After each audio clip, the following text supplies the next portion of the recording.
मैं हूं दीपांशु भंडारी। बस कुछ ही देर में अनिल जी भी हमारे साथ जुड़ेंगे और उनसे चर्चा करेंगे मार्केट्स के हाल की। पर फिलहाल अगर आप मार्केट्स का हाल देखें तो 11,200 के नीचे आपको निफ्टी दिखेगा। वहीं बैंक निफ्टी पर नजर डालिए, 21,200 के नीचे ट्रेड हो रहा है 200 अंकों की गिरावट के साथ। काफी तेज उतार चढ़ाव आज पूरे दिन आपने देखा है। सुबह की गिरावट के बाद बाजार में अच्छी रिकवरी है। बैंक निफ्टी तो पॉजिटिव भी हो गया था, पर वहां से हम देख रहे हैं कि वॉलेटिलिटी बढ़ गई है और दोनों तरफ के आपको आज ट्रेडिंग ऑप्शन मिल रहे हैं। ग्लोबल मार्केट्स थोड़े कमजोर हैं, पर इस समय मिले जुले संकेत आ रहे हैं। अगर आप डाउ फ्यूचर्स पर नजर डालेंगे तो फिलहाल 60 अंकों की गिरावट है।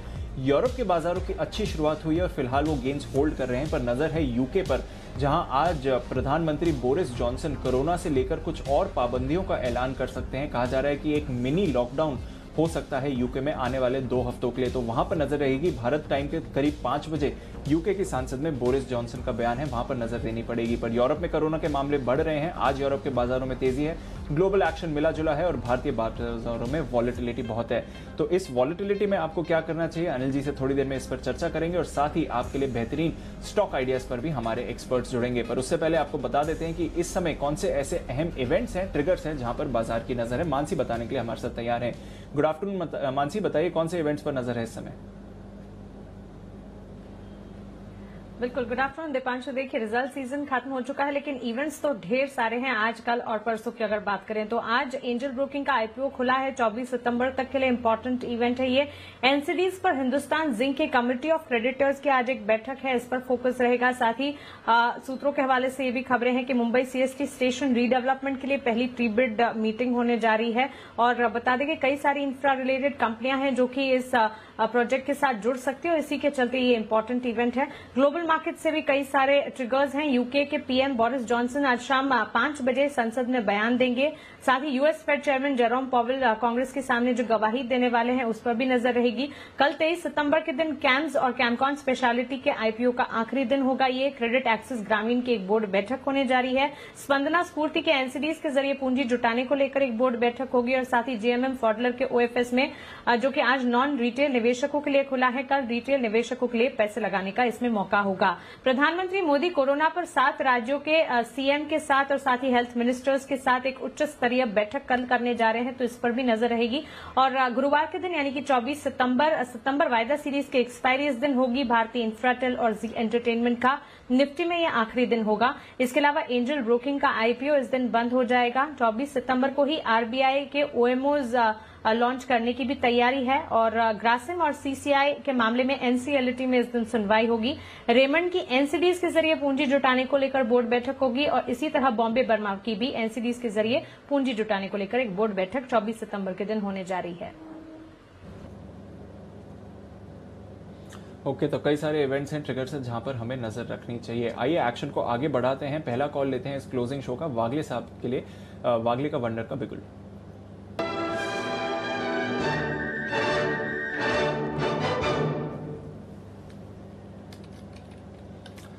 वागले साहब गुड आफ्टरनून, बताइए सर कौन सी कॉल दे रहे हैं इस समय।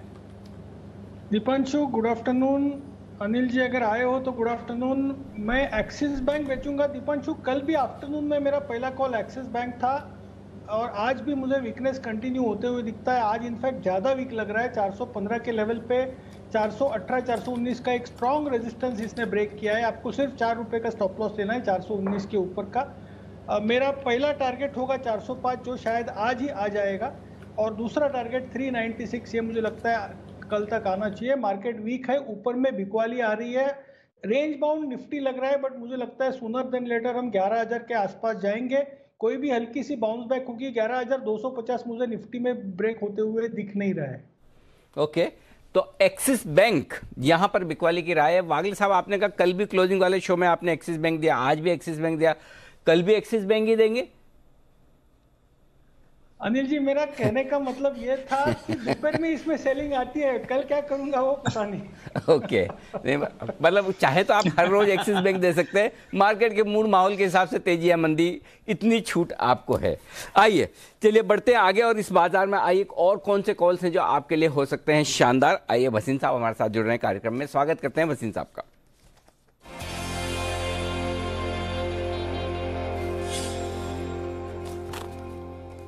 बाजार में है दोनों तरफ ट्रेडिंग के मौके और वसीम साहब भी आपको ऐसा ही बता रहे हैं। तो खरीदारी के मौके भी सुबह बताएं आपको सिप्ला इंडसइंड बैंक और साथ ही BEL में शॉर्ट करने के। वैसे साहब बताएं सर, एक तो अपडेट और साथ ही नए कॉल्स आपके।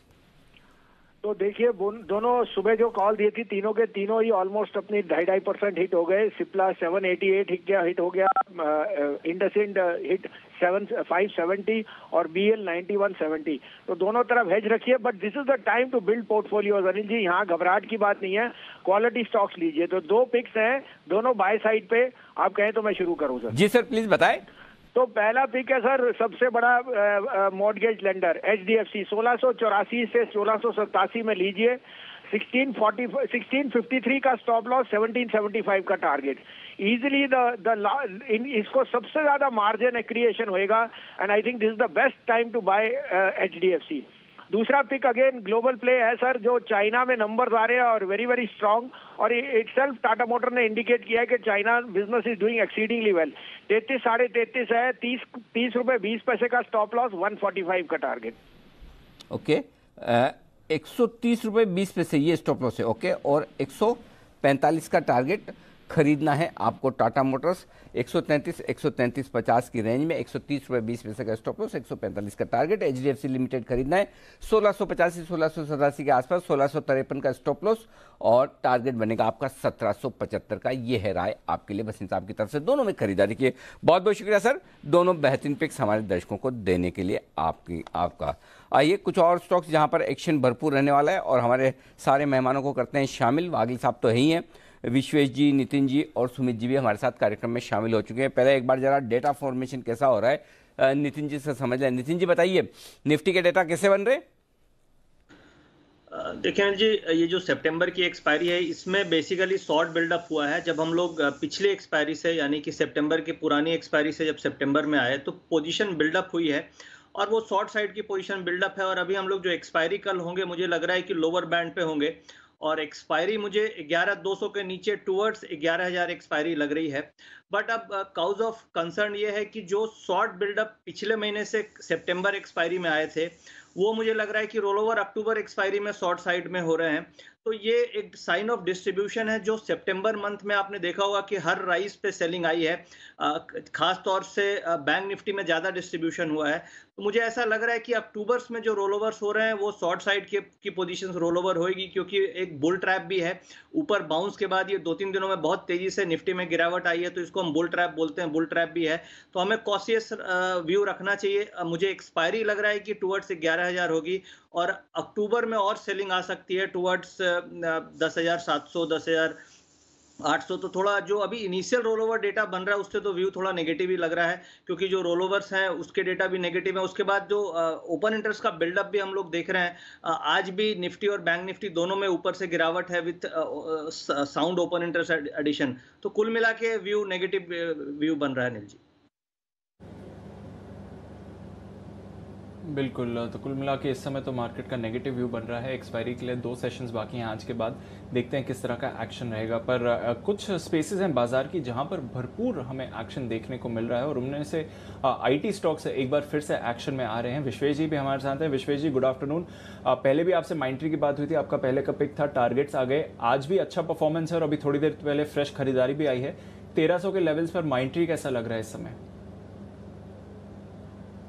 Good afternoon Deepanshu, good afternoon Anil ji. देखिए, मेरा एक स्ट्रॉन्ग बिलीफ है कि अगर ग्लोबल मार्केट में सेल ऑफ आता है तो कहीं ना कहीं नैस्डैक ने जो ये फॉल में किया था वैसा ही शायद इंडियन IT में हो सकता है कि अपसाइड शायद उतनी बड़ी ना आए लेकिन डाउनसाइड भी बड़ी नहीं है। तो गिरावट पे अगर आप खरीदते हो तो मुझे लगता है कि कहीं ना कहीं that is a better trade. तो माइंट्री की जहाँ तक बात करनी है, मुझे ऐसा लग रहा है कि माइंट्री में ऊपर में आप और लेवल देख सकते हो और करंटली जो 1300 रुपये के आसपास चल रहा है, मुझे लगता है 1340 तक का है। लेकिन 1320 के कॉल में ये एक्सपायरी में मुझे लग रहा है एक रेजिस्टेंस होगा, क्योंकि वहां पे थोड़ा सा ओपन इंटरेस्ट रिलेटिवली जाता है। लेकिन दीपांशु, आज के दिन में जो डेटा बहुत ही ब्यूटीफुल उभर के आ रहा है और क्योंकि हम शो अभी शुरू किया है वो था TCS लास्ट 5 दिनों से 2500 के ऊपर नहीं जा रहा था। और TCS का अगर मैं डेटा चेक करता हूँ दीपांशु, तो मुझे इतना समझ में आता है कि TCS के अपसाइड में 2300 के कॉल ऑप्शन में बहुत ओपन इंटरेस्ट है जो अभी तक अनवाइंड नहीं हुआ है और 2600 के कॉल में नेक्स्ट ओपन इंटरेस्ट है। तो मुझे लग रहा है 2300 का कॉल ऑप्शन में अगर अनवाइंडिंग होती है तो टीसीएस यहाँ से और 40 से 50 रुपए चल सकता है। मैंने 2500 के आसपास आइडेंटिफाई किया था, अभी 2550 हो गया। मुझे लगता है अगर फॉर सम रीजन गिरावट आती है 2530 के आसपास तो 2500 के नीचे स्टॉप लॉस रखिए। ये एक्सपायरी में 2600 के टारगेट के लिए टीसीएस को आई कर सकते हैं। तो relative my view compare to the Mindtree is better in the TCS. गिरावट में मैं टीसीएस खरीदना चाहूंगा। बिल्कुल, तो अब टीसीएस बाजार में आपको लीडरशिप पोजीशन आते हुए देख सकते हैं। और वैसे भी अगर आप देखें तो वायदा कारोबार का टॉप गेनर है इस समय टीसीएस, 3% की तेजी है वहां पर। Coforge, HCL technologies, Mindtree, tech Mahindra, पांचों के पांचों वायदा कारोबार के टॉप गेनर्स इस समय आपको दिखेंगे। तो वो सारे के सारे आईटी स्टॉक्स ही हैं। इसके अलावा भी आप देख रहे हैं इन्फोसिस में एक्शन आ रहा है, विप्रो में हल्की सी आज खरीदारी आई है। तो आईटी स्टॉक्स का रुझान इस समय बेटर दिख रहा है। पर कुछ और स्टॉक्स हैं जहां पर आपको बढ़िया एक्शन आते हुए दिख रहा है। ग्रासिम में अच्छी खरीदारी है तो वहां पर नजर डालिए। डिवीज लैब एक और स्टॉक जहां पर बढ़िया एक्शन है। और सुमित जी, डिवीज लैब कई बार आपने इस पर एक्शन दिया है, ट्रेड दिया है 3200 के लेवल्स पर 1.5% तेजी के साथ। डिवीज ट्रेड के लिए कैसा लग रहा है? तो गुड आफ्टरनून दीपांशु। देखिए, डिवीज लैब में कल के दिन में एक ऊपरी लेवल से एक स्ट्रॉन्ग सेल ऑफ देखने को मिला, फिर आज थोड़ा सा बाउंस देखने को मिल रहा है। लेकिन अभी एक बार बाइंग के लिए वेट करना चाहिए क्योंकि मार्केट्स में ऊपरी लेवल से लास्ट आधे घंटे में सडन सेलिंग आई है। और अगर हम निफ्टी की बात करें तो 11250 से 100 पॉइंट निफ्टी सिर्फ 15-20 मिनट में फिसला है। तो ये थोड़ा सा नेगेटिव संकेत है।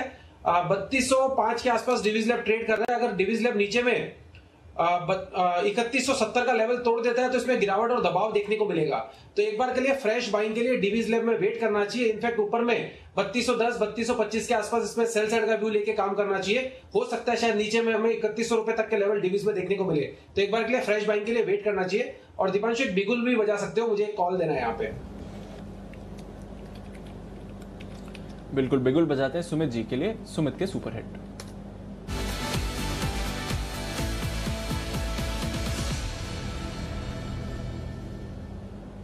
बताएं सुमित जी।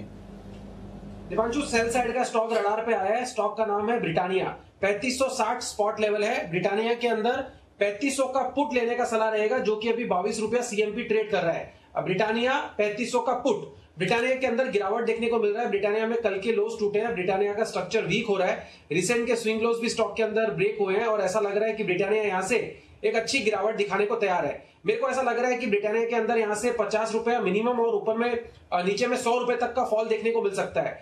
3500 3450 के टारगेट्स ब्रिटानिया में देखने को मिलने चाहिए। ऊपर में 3610 3620 के आसपास का रेजिस्टेंस है।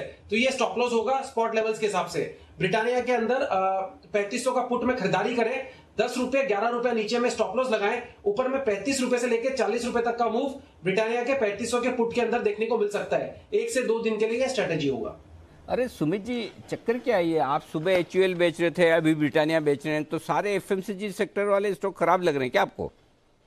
अनिल जी, मेरे को ये एक एक स्टॉक में ब्रेकडाउन आते जा रहा है और हाँ। ये जो लेवल्स टूट रहे हैं उनको देखते हुए ऐसा लग रहा है कि स्टॉक्स में अच्छी गिरावट देखने को मिल रही है और अच्छी गिरावट और देखने को मिलनी चाहिए। रिसेंट के 1 महीने के लो एचयूएल में टूटा। इनफैक्ट एचयूएल तो सुबह हमने दिया, उसके बाद वो गिरा है और 200 डीएमए लेवल्स टूटा है। और ब्रिटानिया में भी ऐसा ही हो रहा है, लास्ट 1-1.5 महीने के लो टूट रहे हैं। तो ये थोड़ा सा सही संकेत नहीं है इन स्टॉक्स के लिए अनिल जी। ओके, ठीक है। तो अब जो मजबूत और आमतौर पर जो फंडामेंटली अच्छे शेयर आप ये मानते हैं भाई कि चलिए ये तो खाने पीने की चीज़ों में क्या खराबी, लेकिन वहाँ पर भी खराबी दिख रही है, वो चार्ट्स में दिख रही है सुमित जी को, जो सुमित जी आपको बता रहे हैं। आइए, बाजार दिन के लो पॉइंट के आसपास आ गया है बैंक निफ्टी पर 21,100। ये दिन का लोएस्ट पॉइंट है। तो पहले ऐसा लग रहा था कि बैंक निफ्टी थोड़ी ताकत दिखा रहा था, अब आखिरी घंटे में जाने के पहले यहाँ पर ताकत खत्म होती दिख रही है। निफ्टी फिर भी उतना खराब नहीं है जितना बैंक निफ्टी में समस्या आपको इस वक्त दिखेगी। आइए, एक और स्टॉक है जो बड़ा कमज़ोर है और जिसका जिक्र सुबह भी कर रहे थे, अदानी पोर्ट। बेचने की राय दी थी अदानी पोर्ट सुबह मानस जी ने। आइए, अच्छा अभी मैं एक काम करता हूँ, अदानी पोर्ट पे एक बार चार्ट्स पर राय ले लेता हूँ। वागले साहब जरा इसके चार्ट्स देखिए और बताइए इसमें क्या सीन है। अनिल जी, एक्चुअली जैसे अपना शो खत्म हुआ, एक बाउंस बैक आया और वहां से 335 का लेवल है, वहां पर ये क्रॉस नहीं कर रहा है। तो एक अच्छा ट्रेड सेटअप बन सकता है यहाँ पर 332 333 पे, क्योंकि आपका स्टॉप लॉस सिर्फ 6-7 रुपए का होगा। मैं 338 का स्टॉप लॉस रखूंगा और बेचूंगा। पैटर्न वीक है, होल्ड नहीं कर रहा है ऊपर में, और मॉर्निंग में जो मूव आई बहुत ही फास्ट है, ये आपने मुझे मॉर्निंग में भी पूछा था, लेकिन पहले 10 मिनट में इतनी बड़ी फॉल आने के बाद मैं थोड़ा सा रुक गया। अभी बेच सकते हैं 333 में, 338 के स्टॉप लॉस से, और मेरा 316 का टारगेट बनेगा अनिल जी। ओके, 316 का टारगेट बनेगा अदानी पोर्ट के लिए। अदानी ग्रुप स्टॉक्स पर नजर रखिए। सुबह की वॉलेटाइल एक्शन में दोनों तरफ का आपने यहाँ पर ट्रेड देखा था, पर उसके बाद आप देखिए तो और भारी गिरावट वहाँ पर आती हुई दिख रही है। तो मार्केट सेटअप इस समय वीक लग रहा है और यहाँ पर भी आप वीकनेस आते हुए देख रहे हैं। कई स्टॉक्स हैं जहां पर आप और गिरावट इस समय देख रहे हैं। आज ऑटो स्टॉक्स में भी हमने तेज गिरावट देखी है, और टाटा मोटर्स की तो हमने बात करी ही, पर साथ में नजर रखिए जहां तक मारुति का सवाल है, यहां पर भी भारी गिरावट आज आई है। 3% नीचे फिसला है मारुति और 6,500 के नीचे गया है। बंसल जी, मारुति 6,500 के नीचे, क्या ये एक इंपॉर्टेंट सपोर्ट था? यहाँ से और वीकनेस देखते हैं मारुति के लिए। देखिए दीपांशु, मारुति तो लगभग पिछले 3 दिनों से गिर रहा है और टेक्निकली अब सपोर्ट के पास में है। 6430 के अराउंड चल रहा है और 50-60 रुपए नीचे एक सपोर्ट आता है, तो अब तो सपोर्ट के पास आ रहा है, तो for the time being shorting के लिए अवॉइड करेंगे। रैली पर ही बेचने की राय होगी मारुति को।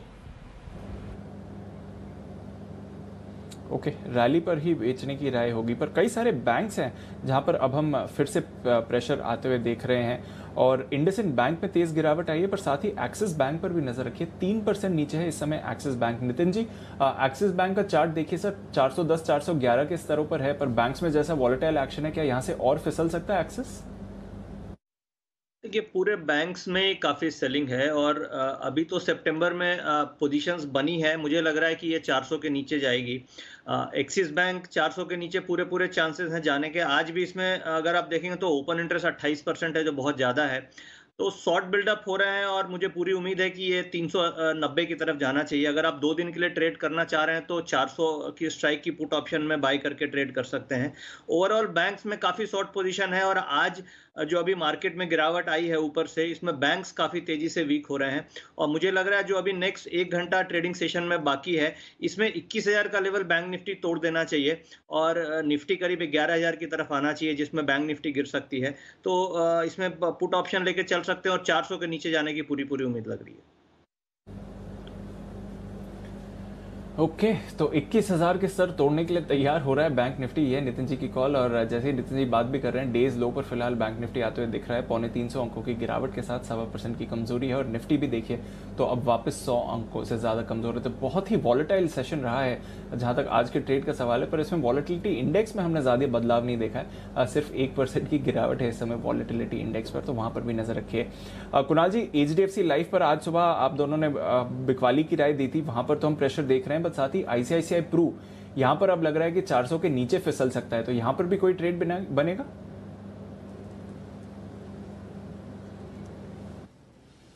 देखिए, चार्ट ये भी कमजोर है दीपांशु, लेकिन इसमें ऑलरेडी सवेरे एक बिकवाली आ चुकी थी जब तक हम लोग इसको स्पॉट कर पाते, और अभी भी मुझे लगता है कि एक 400 रुपए का एक अंतिम सपोर्ट है।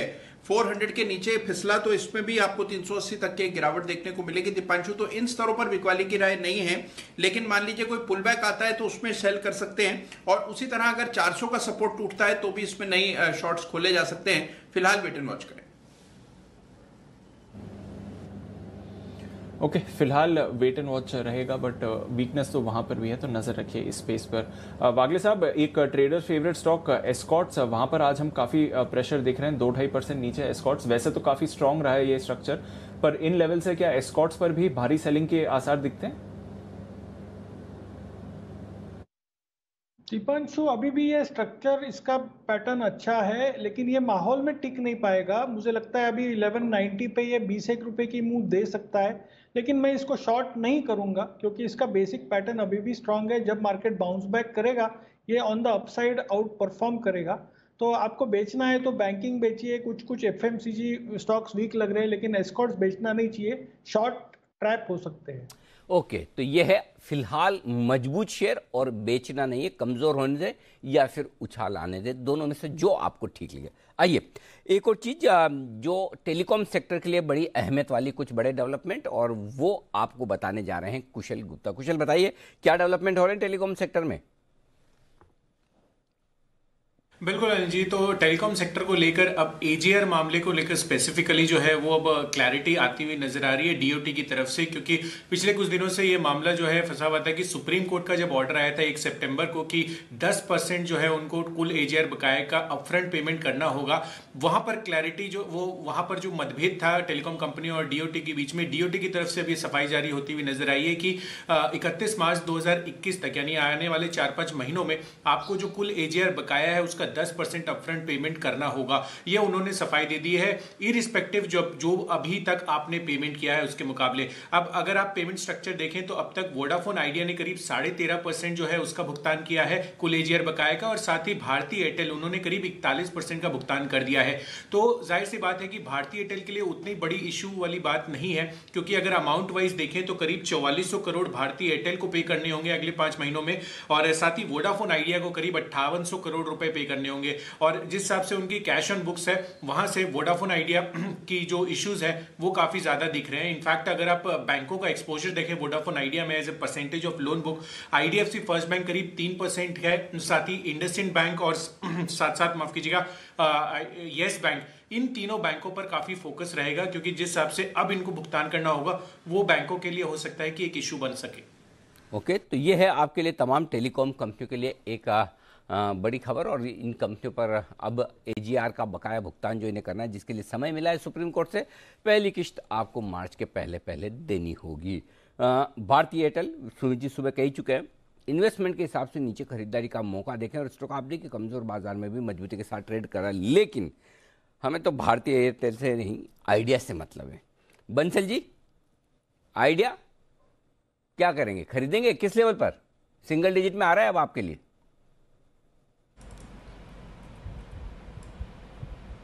अनिल जी डेफिनेटली खरीदेंगे। अगर ये नीचे में थोड़ा सा और गिरेगा, 9 रुपए के नीचे आएगा तो डेफिनेटली खरीद के रखेंगे। अनिल जी मेरा एक स्ट्रांग बिलीव है कि देखिए अनिल जी, हम में से काफी लोग बेट करते हैं लॉस मेकिंग कंपनीज में कि प्रॉफिट में आएंगी और टर्न अराउंड होगा।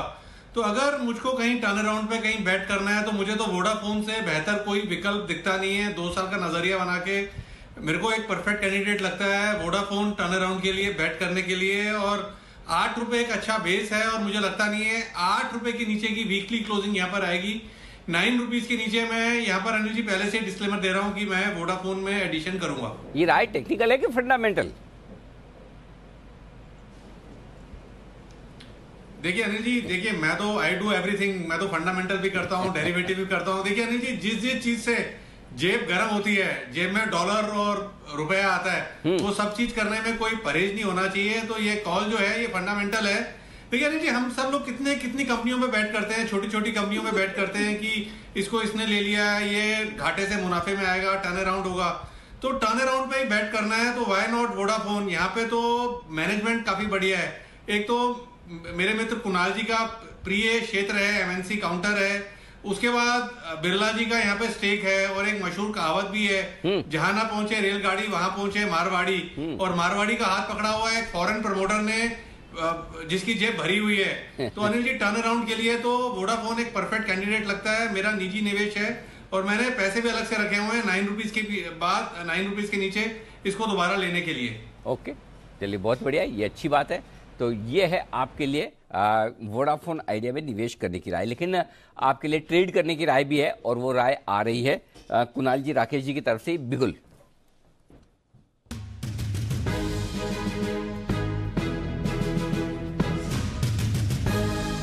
बताएं सर। देखिए अनिल जी, एक स्टॉक है L&T, जो कि हमारे आशु मदान जी का काफी फेवरेट रहा है। जब भी चर्चा होती है इस पे बिकवाली की राय देते हैं। तो इसके अंदर एक ब्रेकडाउन देखने को मिल रहा है, और इसके अंदर एकमात्र ये स्टॉक है फ्रंटलाइन स्टॉक जिसके अंदर लीस्ट पुलबैक आज के अंदर देखने को मिला। जितनी बार पुलबैक आया है इसके अंदर लीस्ट पुलबैक आया है, तो ये इसकी वीकनेस दिखाता है। ओवर टू कुणाल जी। अनिल जी, एक मेजर सपोर्ट का ब्रेकडाउन आता हुआ दिख रहा है। 880 रुपए के आसपास ये सपोर्ट था, जो कि आज के ट्रेड में खंडित होता हुआ नजर आ रहा है, और अब जो सपोर्ट है वो सीधा 800 रुपए के आसपास है। तो इन स्तरों पर बेच करके चले। 875 रुपए पर 875 पर स्टॉप लॉस रखना है। पहला टारगेट 830 रुपए का 830 का, और दूसरा टारगेट 815 रुपए का होगा। और अनिल जी एक छोटी सी बात मैं आपके ध्यान में लाना चाहता हूं। अनिल जी आपने कहा कि एनालिसिस दो तरह के होते हैं, फंडामेंटल और टेक्निकल। एक अनिल जी सेंटिमेंटल एनालिसिस भी होता है, तो उसको भी ध्यान में रखिएगा। वो कैसे बताइए, कैसे कैसे?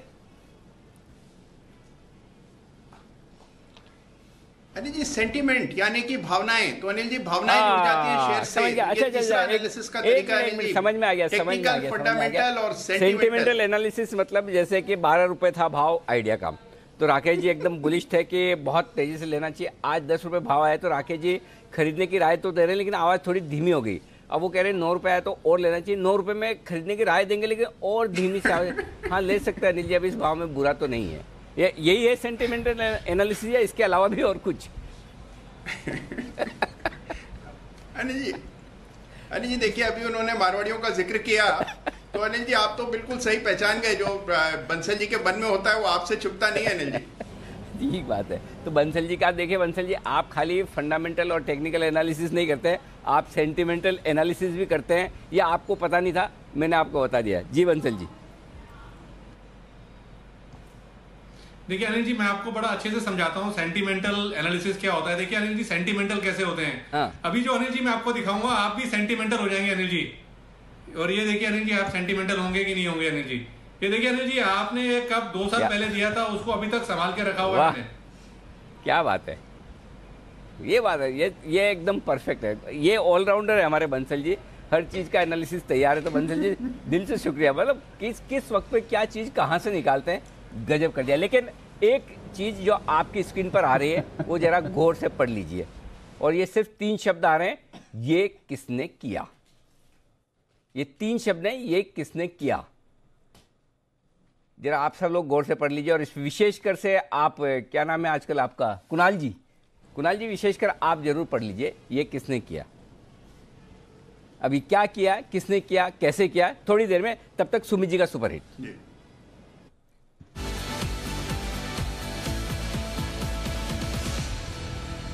जी सुमित जी बताएं।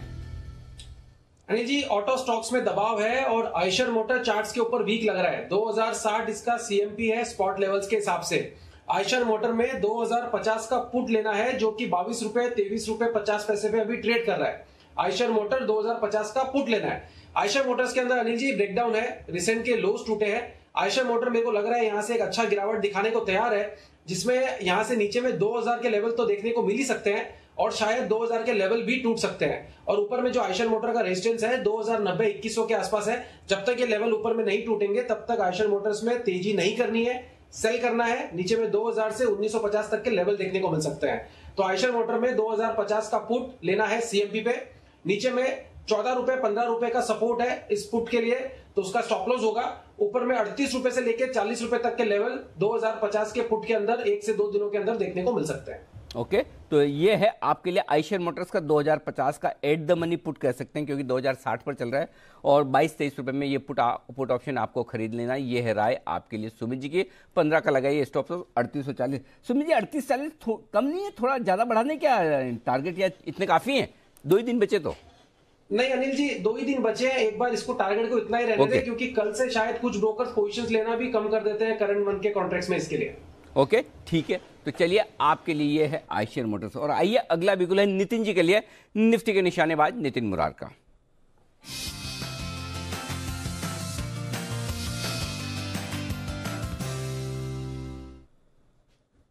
नितिन जी बताएं सर। जी अभी बैंक निफ्टी में जैसे ब्रेकडाउन आ रहा है, उसको देखते हुए मैं एक्सिस बैंक की 410 स्ट्राइक की पुट ऑप्शन लूंगा, जिसका प्राइस 9 रुपया है। ये पुट ऑप्शन लेनी चाहिए। इसके टारगेट करीब 18 रुपया होंगे, यानी डबल हो सकती है। और स्टॉप लॉस इसका हम 5 रुपये का रखेंगे, यानी 9 रुपये में हम पुट खरीदेंगे 410 की। स्टॉप लॉस इसको हम लगा लेंगे 5 रुपये का, जो परसों एक्सपायरी है, और 18 रुपये का टारगेट रखेंगे।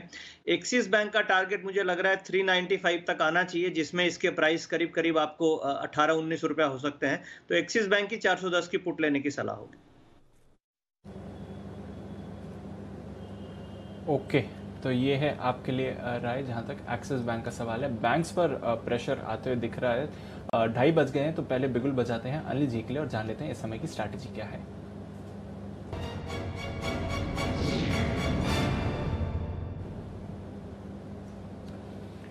अनिल जी, बहुत ही वॉलेटाइल सेशन है सर। जिस तरह की वॉलेटिलिटी आज हम भारतीय बाजारों में देख रहे हैं, ग्लोबल क्यूज भी बिल्कुल वैसे ही हैं सर। 75 अंकों की गिरावट आपको डाउ फ्यूचर्स में दिखेगी। थोड़ी देर पहले रिकवरी थी यहाँ पर। नैस्डैक फ्यूचर्स पॉजिटिव ट्रेड कर रहे हैं और 11,000 के ऊपर हैं। पर यूरोप पर नजर डालिए सर, अच्छी शुरुआत हुई थी, 1% की तेजी थी, अब वो तेजी जाते हुए दिख रही है। तो यूके के बाजारों ने सारी तेजी गवा दी है, अब एकदम सपाट हो गए हैं। आज शाम बोरिस जॉनसन जो बात करेंगे पार्लियामेंट में और नई रेस्ट्रिक्शंस आ सकती हैं, एक तरह का मिनी लॉकडाउन की बात कर रहे हैं यूके में, वहां पर नजर रहेगी। इसके अलावा फ्रांस और जर्मनी के बाजार भी ऊपरी स्तरों से अब फिसल चुके हैं। इसके अलावा एशिया के सारे बाजार कमजोर रहे सर। 1.5% नीचे शंघाई था और हांगकांग भी 1% नीचे ही था। तो कमजोर क्यूज है, हम भी डेज लो पर ट्रेड कर रहे हैं। बताइए सर क्या करना चाहिए। देखिए दीप, आपको एक सुबह मैंने एक चीज़ बोली थी कि आप एक काम करिए कि 11,300 से गिनेगा कि आप कितने तेजी में, है ना। 11,300 से हम गिनेंगे 1 पॉइंट, 11,301 है तो 1 पॉइंट, 11,305 है तो 5 पॉइंट, और आज का हाई है 11,302। ठीक है, तो जहाँ से हमें तेजी गिननी वहाँ पर हम पार ही नहीं हुए। पहली चीज़, बैंक निफ्टी में हमने कहा 21,500 से हम गिनेंगे कि हम तेजी में हैं कि नहीं है, और आज का ही है 21,473 का। तो आज दिन भर में भले आपको एक दो बार हरे निशान में दिख रहा हो इंडेक्स, लेकिन तेजी तो हुई नहीं, पहली चीज़। लेकिन हाँ, मंदी जब भी हुई थोड़ी थोड़ी रिकवरी आने के आसार हुए, लेकिन वो मंदी जो आखिरी 1 घंटे में होती है वो थोड़ी तकलीफ देने वाली होती है, क्योंकि वो आपको है ना रात भर भी परेशान करती है और ये चिंता में रखती है कि कल सुबह क्या होगा। तो दिक्कत ये है कि ओवरसोल्ड मार्केट में भी जो थोड़ी बहुत रिकवरी आई उसमें आपको बिकवाली ही आते हुए दिखी है, और निफ्टी ने 11,100 के लेवल के आसपास सपोर्ट लेने की कोशिश की। बैंक निफ्टी ने 21,000 के आसपास सपोर्ट किया। अब ये आखिरी उम्मीद है, अगर 21,000 के नीचे जाकर बैंक निफ्टी ट्रेड करना शुरू करता है तो बैंक निफ्टी तो गयो, सिंपल चीज़ ये है। और 11,100 के नीचे अगर निफ्टी बंद होता है तो निफ्टी के लिए भी कम से कम 200-300 पॉइंट की रिस्क खुल जाती है। फिर भी निफ्टी उतना खराब नहीं जितना बैंक निफ्टी है। अब आइए मैं आपको थोड़ा डेटा बता दूँ। 11,200 मेक और ब्रेक लेवल है, 33 लाख शेयर पुट में है और 27 लाख शेयर कॉल्स में है। और उसमें भी अब आप 11,200, 11,300, 11,400 ये सारे पुट्स जोड़ेंगे तो करीबन 70-75 लाख शेयर पुट राइटर्स जिन्होंने तेजी की पोजीशन बना रखी है वो ऑलरेडी रिस्क पर आ चुके हैं, और ग्लोबल मार्केट से किसी तरह का कोई सपोर्ट आता हुआ अभी नजर नहीं आ रहा है। तो पहली चीज़ तो ये बहुत ज़रूरी कि आप 11,200 के नीचे क्लोज ना हो, क्योंकि अगर 11,200 के नीचे क्लोज होते तो और भी खराब है कल के लिए संकेत। फिर आपके लिए अगला अहम सपोर्ट 11,000 के आसपास आता है, जहां पर 47 lakh share highest open interest है। तो 11,200 मेक और ब्रेक पहला ही हो गया। 11,300 के पार आप नहीं निकलेंगे, अब ये आप भरोसा रखिए, क्योंकि 38 लाख शेयर वहाँ कॉल्स में ऑलरेडी हैं और वो पार करना बहुत मुश्किल होगा। इनफैक्ट 11,200 पार होकर बंद हो जाए तो भी अपने आप में अचीवमेंट मानिए, अब तो आखिरी 1 घंटे में। अब आइए बैंक निफ्टी, 21,000 ना टूटे, बस ये दुआ कीजिए। 21,000 टूटने के बाद बैंक निफ्टी जोर से जाएगा, और जोर से नहीं बहुत ही जोर से जाएगा। और वो इसलिए कि 21,000 के पुट में 13 लाख शेयर है, हाईएस्ट ओपन इंटरेस्ट है, 7 लाख शेयर आज ही जुड़े हैं। तो जिन लोगों ने पुट बेचे हैं आज, वो ये मानकर चल रहे हैं कि 21,000 के नीचे तो नहीं जाना चाहिए, और अगर 21,000 तोड़ता है तो फिर बहुत ज़बरदस्त लॉन्ग अनवाइंडिंग आ सकती है। फर्ज करें और ऐसा मान लें कि ना तोड़े तो क्या, तो 21,500 ये पार नहीं होगा, जहां 8 लाख शेयर है। तो 21,000, 21,500 आपके लिए ट्रेडिंग रेंज होगी बैंक निफ्टी के लिए, इसमें ट्रेड करना है। फ्रेश ट्रेड लेने की राय नहीं दूंगा, क्यों, खरीदने की हिम्मत है नहीं, और बेचने के लिए लेवल सही है नहीं। तो बेचने के लिए 11,300, 21,500 परफेक्ट लेवल है, वो आए तो ठीक है, नहीं आए तो कोई बात नहीं, आपका क्या ले गए। और खरीदने के लिए ये है कि बहुत हिम्मत करके अगर आप खरीदना चाहते हैं कि भाई ठीक है 21,000 के आसपास क्या बुरा है, या 11,100 के आसपास निफ्टी क्या बुरा है, तो फिर आप ऑप्शंस के जरिए खरीदें या हेज करके खरीदें, ये आपके लिए राय होगी। लेकिन आपको खरीदना या बेचना कुछ ना कुछ करना ही है, तो फिर वो करने के लिए आपका साथ देने के लिए 2 हमारे खास मेहमान तैयार हो रहे हैं, वी फॉर विश्वेश और वी फॉर विकास सेठी साहब, विश्वेश चौहान साहब। तो पहले विश्वेश जी का विशेष देख लेते हैं, फिर चलेंगे सेठी साहब के पास।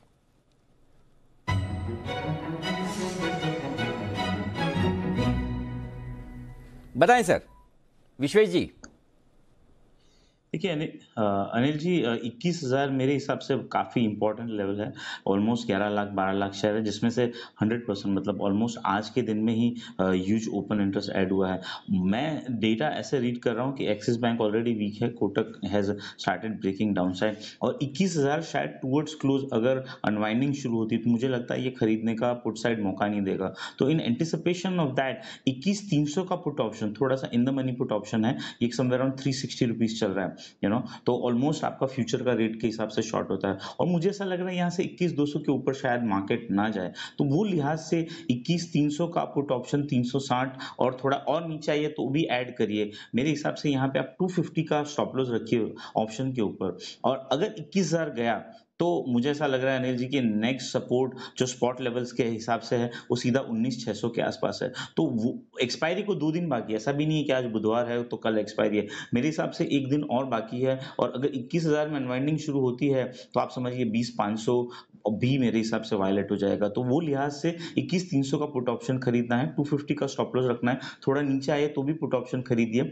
और इस ऑप्शन के ऊपर 400, 450, 500 तक के टारगेट आप एक्सपेक्ट कर सकते हो। एंटिसिपेशन है कि 21,000 हम तोड़ देंगे। तो बैंक निफ्टी का पुट ऑप्शन खरीदने की मंदी करने की राय है विश्वेश जी की तरफ से पुट ऑप्शन के जरिए, और ये है आपके लिए एक बढ़िया ट्रेड बन सकता है। तो बैंक निफ्टी विश्वेश जी 21,000 टूटने के बाद क्या, एक मेरा लेवल बताऊं कि आपको, मुझे क्या लग रहा है, पहले मैं भी तो बता दूं आपका साथ देने के लिए, थोड़ा पूरा तो नहीं दे रहा, थोड़ा दे रहा हूँ। 20,900 21,000 ये आखिरी उम्मीद है। ये टूटा तो 20,550 20,650 में स्पॉट लेवल बता रहा हूँ, वहां तक आ सकता है। देखिए मैं चार्ट के हिसाब से बताऊंगा, 12 जून का जो लो था वो 19,500 था। उसके बाद में हमने कभी भी 25 जून के बाद में हमने 3 बार अटेम्प्ट किया 21,000 के लेवल को, round about 50 points here and there, 3 बार, और तीनों बार हमने ब्रेक नहीं किया है।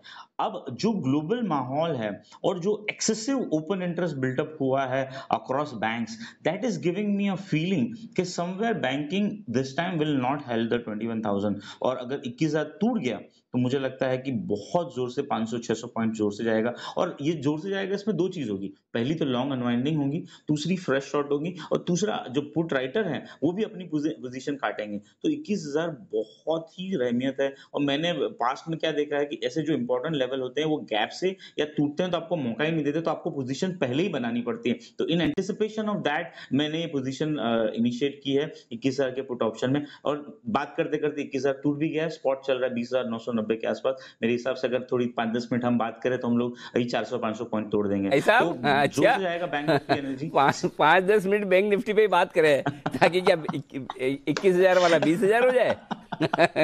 विश्वेश जी गजब कर रहे हो भाई साहब। इधर वो V4 विकास सेठ साहब पीछे लाइन में खड़े हैं, बोले विश्वेश जी चुप हो तो मेरा नंबर आए, उनको भी तो एक शॉर्ट टर्म पिक देनी है। और उसके बाद आशीष माहेश्वरी साहब आ गए। देखिए टूटने वाली जो चीज़ है ना वो तो टूट के रहेगी, आप बोले या ना बोले, मैं कवर करूं या ना करूं, हमें ये गलतफहमी कि हमारे बोलने से, हमारे कवर करने से कोई स्टॉक घट जाएगा बढ़ जाएगा, हो सकता है मिनट 2 मिनट हो जाए, बट अल्टीमेटली मार्केट को जहां जाना है वहीं जाना है। कोई भी एक आदमी, कोई भी एक एक्सपर्ट, कोई भी एक इंस्टीट्यूशन, कोई भी एक फंड मार्केट को चला नहीं सकता, ये बात पक्की है। तो इसलिए आपको 21,000 टूटने की बधाई, जो आप चाहते थे वो हो गया। और मैंने इसलिए आपको बोला कि ये टूटने की तैयारी में 20,900 के बाद बिल्कुल भी रखिएगा मत बैंक निफ्टी। अगर 20,900 भी निकल जाए ना फिर तो गयो, बहुत दिनों बाद बोल रहा हूँ, ये तो गयो, बस ये जाने की तैयारी में। आइए तब तक आने की तैयारी में सेठी साहब की शॉर्ट टर्म पिक।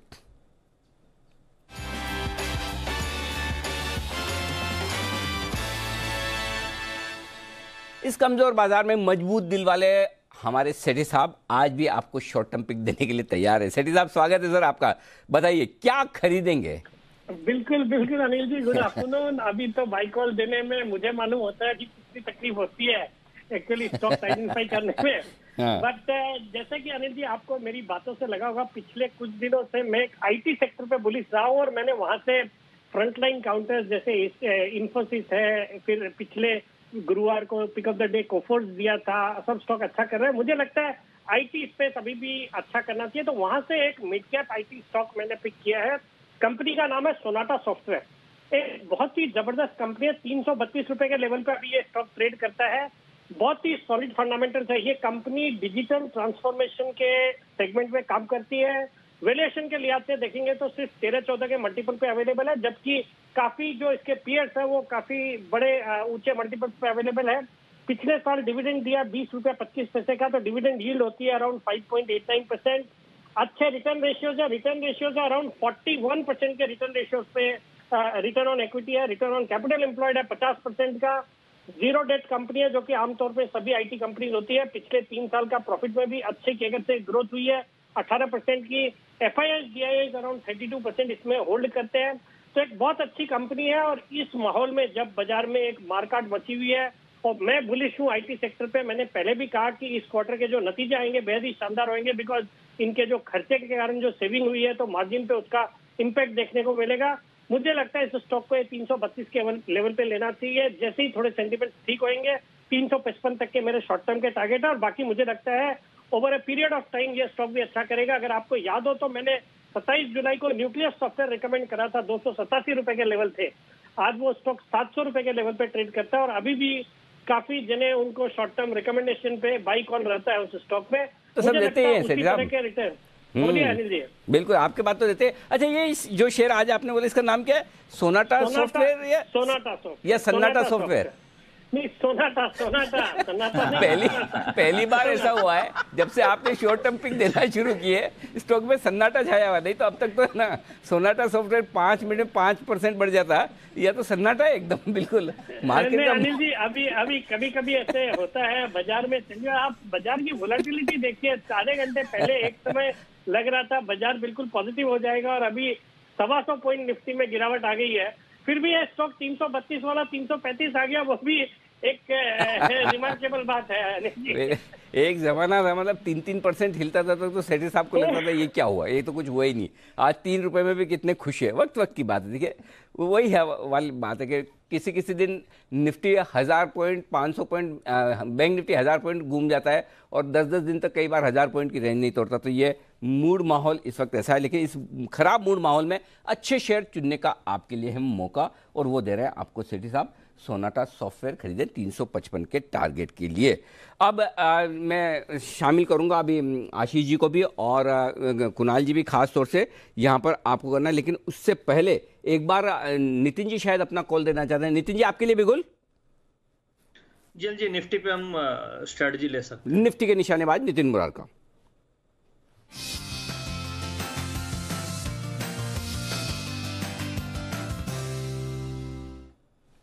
जी नितिन जी बताएं।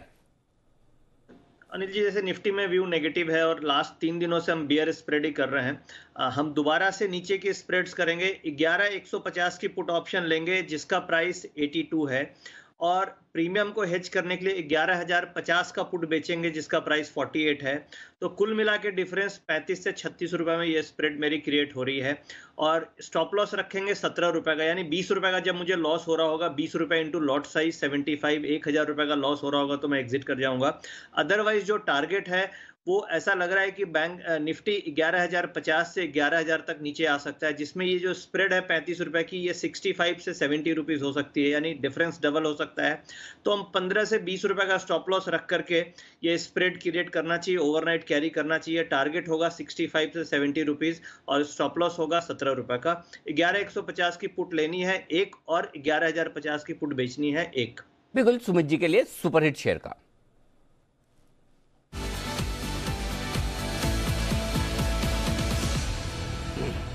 बताइए सुमित जी। अनिल जी, क्लास सेल है स्टॉक, सीएमपी पे सेल करना है। 1270-75 का भाव है। बैंकिंग स्टॉक, नाम कोटक बैंक। चैनल ब्रेकडाउन है, टेक्निकल्स में चैनल ब्रेकडाउन है। स्टॉक के अंदर यहां से एक अच्छा फॉल 2 से 4 दिन के अंदर देखने को मिलना चाहिए। स्टॉक के अंदर ऊपर में जो रेजिस्टेंस है 1300-1310 के आसपास है, और यहां से मेरे को लगता है कि एक अच्छा फॉल कोटक बैंक में देखने को मिलेगा।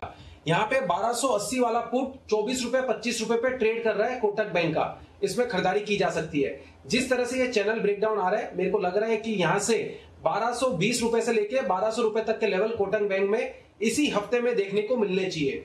तो ये जो 1280 वाला पुट है, इसमें नीचे में 12 रुपए का स्टॉप लॉस लगाना है, और ऊपर में 40 रुपए से लेके 45 रुपए तक के टारगेट्स कोटक बैंक के 1280 के पुट के अंदर देखने को मिल सकते हैं। बहुत बढ़िया सेल ऑफ बन रहा है और सारे बैंकिंग स्टॉक्स में दबाव ऑलरेडी देखने को मिल चुका है। कोटक अब जस्ट शुरुआत दे रहा है, तो यहां से अच्छा फॉल दिखाना चाहिए। तुरंत प्रभाव से अभी का अभी बेचने की राय है सुमित जी की, कोटक महिंद्रा बैंक। ओके, अब जो सुबह आपने सवाल किया कुणाल जी, आपको तो याद है नहीं, आप तो काम देके भूल जाते हैं, हमें करना पड़ता है। तो सुबह सुबह कुणाल जी ने ये कहा था भाई कि ये जीएमएम फॉडलर में जो हुआ अनिल जी, उसकी तहकीकात कीजिए, पता लगाई कि ये क्या हुआ, क्यों हुआ, तो और मैनेजमेंट से बात कीजिए। कि भाई कौन इस तरह से 17% स्टेक बेचता है 33% नीचे के भाव में।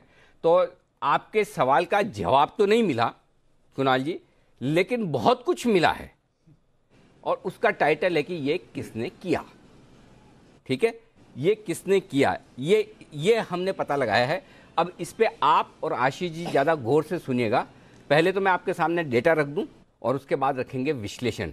तो वरुण दुबे हमारे साथ है जिन्होंने पूरी डेटा निकाल कर आपके सामने रखी कि आखिरकार जीएमएम फोल्डर में पिछले हफ्ते भर में और स्पेशली पिछले 3 दिनों में क्या हुआ है। वरुण बताइए। देखिए अनिल जी, दरअसल जीएमएम फोल्डर आपको पता है कि ये एफएनओ का स्टॉक तो है नहीं, तो आप इसमें शॉर्ट तो कर नहीं सकते। राइट। लेकिन किसी को तो पता था कि ये जो ओएफएस आ रहा है वो काफी स्टीप डिस्काउंट पे आने वाला है। इसके लिए एक मैकेनिज्म है एक्सचेंजेस में, security lending and borrowing. Basically इसमें होता यह है कि आपको अगर कोई शेयर आपके पास नहीं है लेकिन फिर भी आपको शॉर्ट करना है तो आप वहां जाके करते हैं। बेसिकली एक लोन के तरह है, आप वहां जाके शॉर्ट कीजिएगा, आपको वहां पे इंटरेस्ट देना पड़ेगा और बाद में जब स्टॉक नीचे आएगा तो आप खरीद के सामने वाले को दे सकते हैं। इस तरह का एक मैकेनिज्म है basically, security lending and borrowing mechanism जिसको कहते हैं। तो किसी को तो पता था कि यहाँ पे जो ओएफएस आ रहा है वो डिस्काउंट पे आ रहा है। इसके लिए आप देखिए 15 तारीख के पहले अगर आप देखें तो एसएलबी यानी कि सिक्योरिटी लेंडिंग एंड बोरोइंग में इस स्टॉक में कोई भी ट्रांजैक्शन नहीं होता था। उसके बाद से लेकिन लगातार ट्रांजैक्शंस होने शुरू हो गए। आप 15 तारीख को देखिए 800 शेयर का ट्रांजैक्शन हुआ, 16 तारीख को 3650 शेयर का ट्रांजैक्शन हुआ। इसके बाद तो नंबर ऑफ ट्रांजैक्शन और भी बढ़ गए। 17 सितंबर को देखिए करीब 48,000 शेयर्स के आसपास का ट्रांजैक्शन हुआ। 18 तारीख को 64,000 शेयर और 31 सितंबर यानी कि कल आप देखो, सॉरी हाँ 21 माफ कीजिएगा 21 सितंबर को आप देखिए करीब 74,000 शेयर्स के आसपास का एसएलबी में वॉल्यूम हुआ है।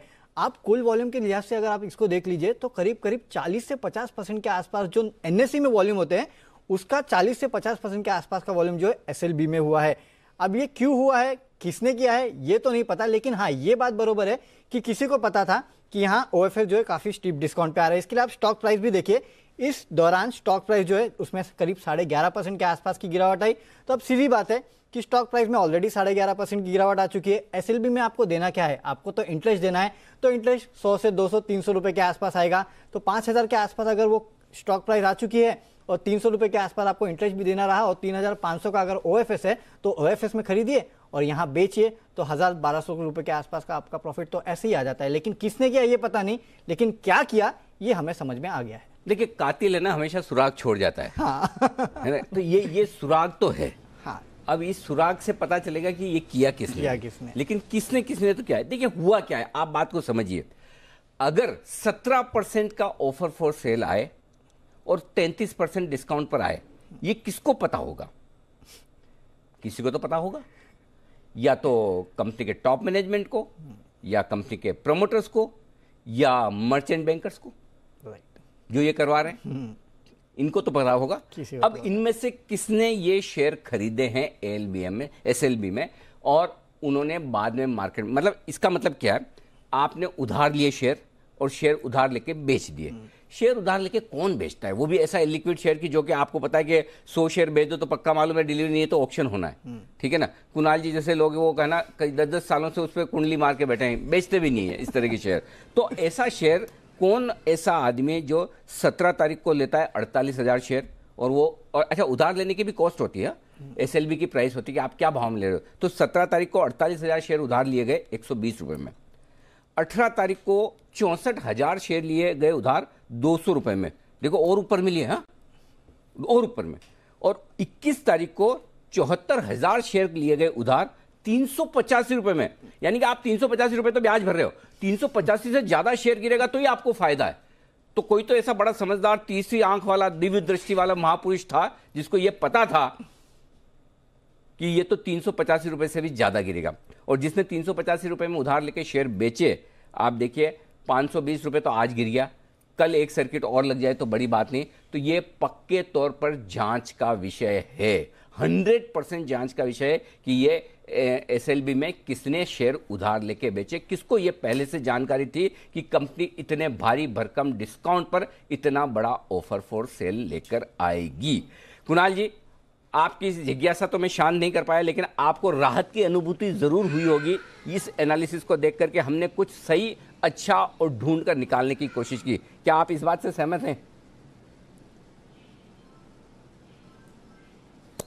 अनिल जी देखिए, जबरदस्त खोजी पत्रकारिता है अनिल जी, ये जो आपने किया है Anil ji, this is unbelievable. मतलब मेरे ख्याल से तो अवार्ड विनिंग इन्वेस्टिगेशन है ये, क्योंकि अनिल जी देखिए ये बिल्कुल साफ ओपन एंड शट है कि भाई किसी को पहले इसका अनुमान था और उसी के लिए उन्होंने एक तरह से शॉर्ट कर दिया स्टॉक को उनके पास, क्योंकि ये F&O में नहीं है तो आप शॉर्ट तो कर नहीं सकते हैं फ्यूचर ऑप्शंस में, तो उसका उन्होंने जरिया ये खोजा कि स्टॉक को कहीं से उधार पर ले और इसको शॉर्ट करें।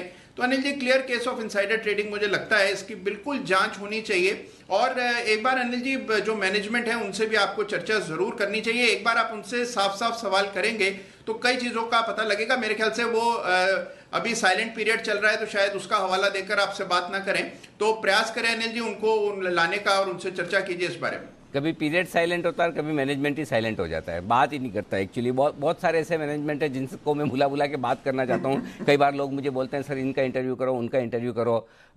आप जिनका इंटरव्यू करते हो अच्छे लोगों का ही करते हो, तारीफ करते हो, बढ़िया बताते हो, जो खराब है उनका करते हो। अरे भाई खराब वाले आते नहीं ना, प्रॉब्लम ये है। मैं तो सबका कर लूँ, आए तो सही।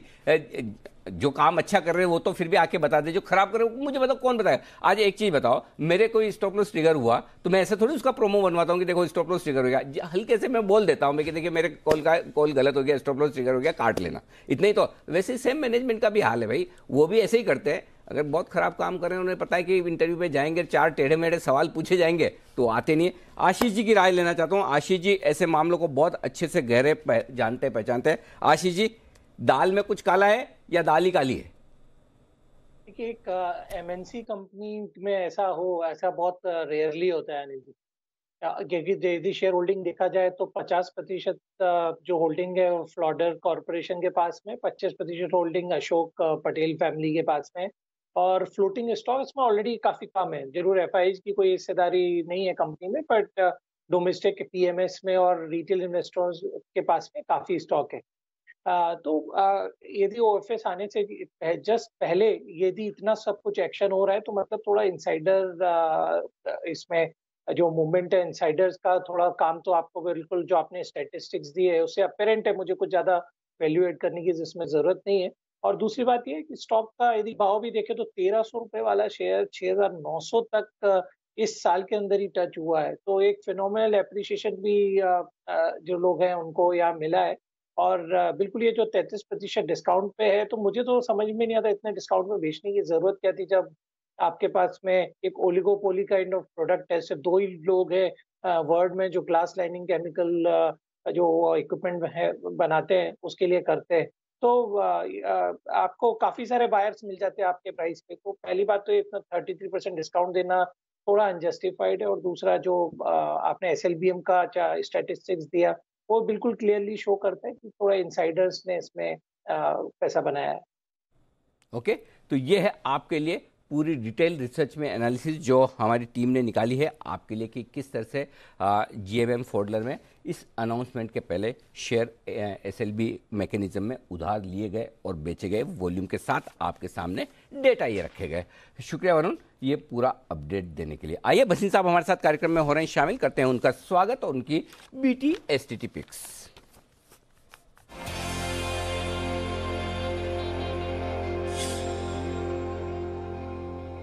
स्वागत है सर आपका, बताएं सर अपडेट्स और आपके फ्रेश कॉल्स। अपडेट सर वही है, टाटा मोटर और HDFC अभी भी हम सोचते हैं these are the best buys at this price. Both the businesses are doing very good and this is a time to get into quality stocks. अब एक BT STT है जो मार्केट की वॉलेटिलिटी के है, 19.5-20 में M&M फाइनेंस बेची है, 22.5 का स्टॉप लॉस, 110 से 112 का टारगेट। ओके, M&M फाइनेंस में बिकवाली करने की राय है, 119.50 120 में, 122.50 का स्टॉप लॉस है आपका, 110 112 के टारगेट के लिए थोड़ा ऊपर आए, 119.50 120 की रेंज में बेचिए आराम से, कोई हड़बड़ी नहीं, कोई जल्दी नहीं। बाजार आज आपको बराबर मौके दोनों तरफ दे रहा है और वो मौके जब आपको मिले तब बेचेगा 122 रुपये 50 पैसे के स्टॉप लॉस के साथ 110 से 112 के लिए। बहुत बहुत शुक्रिया भसीन साहब ये बेहतरीन पिक हमारे दर्शकों तक पहुंचाने के लिए। ओके, तो ये है आपके लिए एक और बढ़िया स्टॉक बसिन साहब की तरफ से आता हुआ। थोड़ी देर में हम आपके सामने बैन से बेनिफिट वाले शेयर भी रखेंगे और बताएंगे कि किस तरह से आपको स्टॉक्स जो है बैन से बाहर निकलने या आने की तैयारी में, ये भी थोड़ी देर में आपके सामने आशीष रखेंगे। लेकिन इस बीच बाजार हल्की सी रिकवरी वापस देने के मूड में 21,000 के नीचे फिसला जरूर था। बैंक निफ्टी वापस 21,000 के ऊपर आने की कोशिश करता हुआ और निफ्टी 11,150 के आसपास आने की कोशिश करता हुआ दिख रहा है इस वक्त। तो ये है आपके लिए पूरी तरह से इस वक्त बाजार की थोड़ी हल्की फुल्की रिकवरी आने के आसार इस वक्त नजर आ रहे हैं। स्टॉक्स जो एक्शन में उन्हीं पर राय ली जाए। टीसीएस बाजार को ऊपर लाने की कोशिश कर रहा है, 0.3% की मजबूती टीसीएस में होती हुई दिख रही है। ओके, टीसीएस तो चलिए भाग गया। टीसीएस के अलावा आईटी में कोई शेयर आशीष जी आपको पसंद है, स्पेशली मिड कैप आईटी में जहां पर बड़ी तेजी होती दिख रही है, क्या खरीदना चाहेंगे आप? दो स्टॉक्स में रिकमेंड करना चाहूंगा। सबसे पहला तो कोफोर्ज रहेगा मेरी बाइंग लिस्ट में। मेरा मानना है कि चूंकि बेरिंग्स पी के पास में 3 कंपनियां यदि देखा जाए तो एक नैस्डैक लिस्टेड कंपनी है, इसके अलावा जो हेक्सावेयर है और ये कोफोर्ज है। तो अब तीनों का आगे जाके एक विलय की प्रक्रिया शुरू हो सकती है, क्योंकि वर्चूसा जो है उसका जो उनकी नैस्डैक लिस्टेड कंपनी है उसको उसका बिजनेस मॉडल भी काफी अच्छा है, उसका मार्केट कैप भी काफी है। तो सबसे पहले तो अभी जो पोजीशन लेना चाहिए वो इस स्टॉक में लेना चाहिए। इसके अलावा मैं सस्केन टेक्नोलॉजीज को भी रिकमेंड करना चाहूंगा। इस स्टॉक ने भी काफी अच्छा रिटर्न दिया है पिछले कुछ समय में, और जो 5G रिलेटेड एक्टिविटी है उसका एक मेजर बेनिफिशियरी आगे जाके सस्टेन टेक्नोलॉजी रहने वाला है। तो सिर्फ 1,000 करोड़ के मार्केट कैप पे क्वालिटी मैनेजमेंट की कंपनी आपको मिल रही है जिसमें फ्यूचर काफी अच्छा है। इसके अलावा IoT और आर्टिफिशियल इंटेलिजेंस में भी ये कंपनी काम कर रही है। तो मेरी सलाह रहेगी सस्केन को बाय करें। इनफैक्ट कल भी मैंने आपके इवनिंग शो पे इस स्टॉक को रिकमेंड किया था, और मेरा मानना है यहाँ से भी 100 से 150 रुपए की अपसाइड इस स्टॉक में जल्दी ही देखने को मिलेगी। ओके, तो सस्केन टेक्नोलॉजी ये है वो बेहतरीन स्टॉक और बहुत ही बढ़िया फंडामेंटल वाली कंपनी है जो आशीष जी आपको बता रहे हैं। गजब की इसमें इंटरेस्टिंग डिटेल्स हैं, रिसर्च है। अगर आप थोड़ा सा पढ़ेंगे इसके बारे में आपको बड़ा मजा आएगा। बहुत ही अच्छी ग्रोथ देने वाली कंपनी। आइए कोल इंडिया, आशीष कोल इंडिया पर इन हाउस आशीष चतुर्वेदी, हाँ वो आशीष में बड़ा फर्क प्रॉब्लम हो जाता है। ये तो ठीक है, आज 2 ही है, कई बार 2 से ज़्यादा कुकरेजा साहब नहीं है, नहीं तो पता चला, और 1-2 और भी हैं, और आशु मदान साहब भी कम आशीष नहीं है। तो आशीष चतुर्वेदी साहब बताइए कोल इंडिया पर अपनी रिसर्च। अनिल जी, कोल इंडिया एक ऐसा स्टॉक है जिसको आप देखें तो बाजार को काफी ज्यादा अंडर परफॉर्म किया, और खासतौर पर अगर आप देखें जो PSU कंपनीज हैं इन्हें बहुत ज्यादा अंडर परफॉर्म किया है। ज्यादातर स्टॉक्स अगर आप देखेंगे तो मार्च के निचले स्तरों से एक बढ़िया बाउंस देखने को मिला है, लेकिन कोल इंडिया अभी भी अपने लाइफ टाइम लोस के आसपास है, और आज भी लगभग 118.85 के आसपास का जो लो है वो स्टॉक ने टेस्ट किया है। सेल ये स्टॉक देखिए सरकारी कंपनी है, लेकिन मार्च के निचले स्तरों से 85% की रिकवरी देखने को मिली।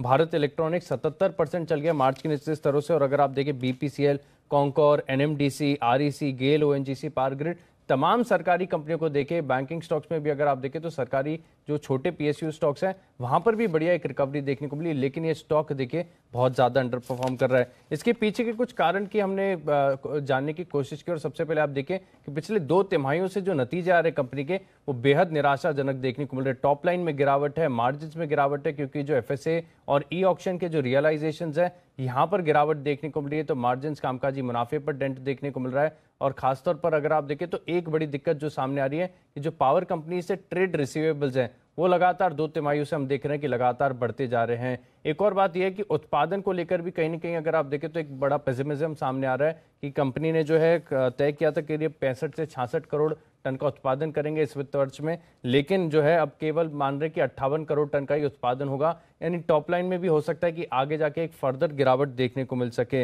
इसके अलावा अगर आप देखें तो कहीं ना कहीं जो सरकार की नीति है कि अब जो कोल माइनिंग है इसे प्राइवेट कंपनीज के लिए खोल दिया जाए, इसका भी कहीं ना कहीं एक ब्रॉडली फंडामेंटल असर देखने को मिल रहा है। सब कुछ नेगेटिव नहीं है, 2 पॉजिटिव चीजें भी स्टॉक के अंदर नजर आती है। सबसे पहले कि डिविडेंड यील्ड अगर आप देखेंगे तो बहुत आकर्षक है, करीब 10 से 11% के आसपास की डिविडेंड यील्ड है, और साथ ही साथ अगर आप देखेंगे तो जो वैल्यूएशन मौजूदा भाव पर मिल रहे हैं वो हिस्टोरिकल लो के आसपास है, लेकिन जो बाजार को इसने अंडर परफॉर्म किया है वो कहीं ना कहीं थोड़ा सा कंसर्निंग है। तो ये है आपके लिए कोल इंडिया का शेयर, इसीलिए आपको लोएस्ट लेवल पर दिख रहा है। इसको पहले है ना, इसको कोयला नहीं है, ये तो हीरा है। अब बंसल जी इसको क्या माने, कोयला या हीरा? नहीं अनिल जी देखिए, जो पहले जो बोलते थे अनिल जी वो तो गलत साबित हो रहा है, और कर्मों से तो अनिल जी कोयला ही निकल रहा है। तो हीरा तो किसी एंगल से भी नहीं है, हीरा तो एप्रिशिएट होता है, और इसको तो जिस भाव पे लेके रखा है मेरे ख्याल से अगर डिविडेंड को भी निकालते हैं तो भी लॉस है। तो इसमें कोई डाउट नहीं होना चाहिए, ये कोयला ही है। न कोयला है न हीरा है, पत्थर है जिससे सर फूटा है बहुत सारे लोगों का। बंसल जी सिंपल, और क्या है, मतलब एक ज़माना था इतना कैश हुआ था भारी भरकम। इसमें मुझे एक चीज़ याद आती है, भले आप पसंद करें ना करें, लेकिन कुछ कुछ चीज़ों में ना 10 में से 2-4 चीज़ें तो आशु मदान साहब ऐसी बोल जाते हैं ना जो वाकई में बड़ी काम की होती है। जब डिविडेंड के बेसिस पे लोग शेयर खरीदते हैं ना कि अच्छा डिविडेंड डील है। एक मिनट विश्वेश जी, आप हाथ खड़ा कर रहे हैं क्या? आपको कॉल देनी है तो हाथ नीचे रखो ना, ऐसा लगता है मेरे को हाथ खड़ा करे। हाँ ऐसे, हाँ तो पता चल मेरे को लगा कि कहीं बिगुल बजा दूंगा तो आपको कॉल देनी पड़ जाएगी। अच्छा तो आशु जी हमारे कभी कभी ऐसा करते हैं, कुछ कुछ चीज़ें ऐसी बता जाते हैं ना जो वाकई में समय मतलब बहुत गहरी होती है, उस समय पता नहीं चलता है। तो आशु जी कहते थे कि ये जो PSU आपको दिख रहे हैं ना, ये 250 रुपये में 200 रुपये में कोल इंडिया के 16% और 18% का डिविडेंड, ये डिविडेंड ही रह जाएगा आपके पास में और कुछ बचेगा नहीं। आज वाकई में आशु जी याद आ रहे हैं। आशु जी जल्दी से अगली बार शो में फटाफट से आ जाइए। गजब का मतलब कॉल। तो आज 120 रुपये में क्या अब कोल इंडिया लेना ही नहीं लेना? अच्छा by the way Ashish ji मैं आपसे पूछ रहा हूँ, ये पूरा मैंने माहौल और बैकग्राउंड दिया, उससे निष्पक्ष होकर आप अपनी राय दीजिए। ऐसा मतलब नहीं कि मैंने ये बोला इस हिसाब से आपको ना ही बोलना है। अगर आपको लगता है वाकई में 120 रुपये में लेने लायक है तो बताइए। नहीं, मैं अनिल जी बिल्कुल अभी भी बाय नहीं रिकमेंड करना चाहूंगा, क्योंकि मेरा मानना है कि बहुत अंडर परफॉर्मर और बहुत वेल्थ इरोड हुआ है कोल इंडिया में। जितना वेल्थ बना नहीं उससे कहीं ज्यादा इरोड हो गया इस स्टॉक में, क्योंकि रिटेल जो निवेशक है वो इस स्टॉक को हर गिरावट पे एवरेज करने के लिए आप बाइंग करते जा रहे हैं। क्योंकि आप पिछले 1 साल का इसका शेयर होल्डिंग पैटर्न देखें तो किसी भी FIs ने या डोमेस्टिक फंड्स ने अपने कोई पोजीशन इसमें बढ़ा ही नहीं। तो अल्टीमेटली स्टॉक जा कहाँ रहा है, रिटेल निवेशकों के पास वही जा रहा है। तो अभी भी मेरी सलाह स्टॉक को बाय करने की नहीं रहेगी। मेरा तो मानना है कि जो उनका टारगेट था कि 650 मिलियन टन का प्रोडक्शन करेंगे, मुझे लगता है 550 मिलियन टन भी इस बार हो जाए तो बहुत है। तो मेरी सलाह रहेगी 2 अंकों में स्टॉक मिलेगा तब देखना चाहिए, वो भी लंबी अवधि में। यदि आपका नजरिया हो कि 3-5 साल होल्ड करे तभी रिटर्न बनेगा। बट ऐसी बहुत सारे दूसरे स्टॉक है जहाँ पे आप जल्दी पैसा बना सकते हो, तो कोल इंडिया में निवेश करने की मुझे तो कोई औचित्य नजर नहीं आता। ओके, तो फिलहाल कोल इंडिया में पैसा न लगाएं, ये राय है आशीष जी की तरफ से भी आती हुई। परफेक्ट आशीष जी, जो आपने कहा वही एकदम परफेक्ट है, सही भी है। ओके, आइए बाकी स्टॉक्स जहां पर एक्शन है भरपूर, आगे बढ़ते हैं। ये शेयर कहीं रुकने थमने का नाम नहीं ले रहा है, इसका नाम है डिवीज लैब। अब सुबह किसने रिकमेंड किया मैं तो भूल गया, मुझे ध्यान में नहीं है। मैं थोड़ी देर बीच में शो में था नहीं, थोड़ा जल्दी निकल गया था एक मीटिंग के लिए। लेकिन डिवीज लैब किसी ने रिकमेंड किया तो हाथ खड़ा करें। हाँ, यहाँ पे विश्वेश जी आप हाथ खड़ा कर सकते हैं अगर आपने किया है तो अगर किसी की रिकमेंडेशन है, नहीं तो फिर विश्वेश जी बताएंगे डिवीज लैब के बारे में। विश्वेश जी बताएं सर। देखिए मेरे हिसाब से सर परसों तक तो सबको फार्मा स्टॉक खरीदने थे ऑन डिक्लाइन।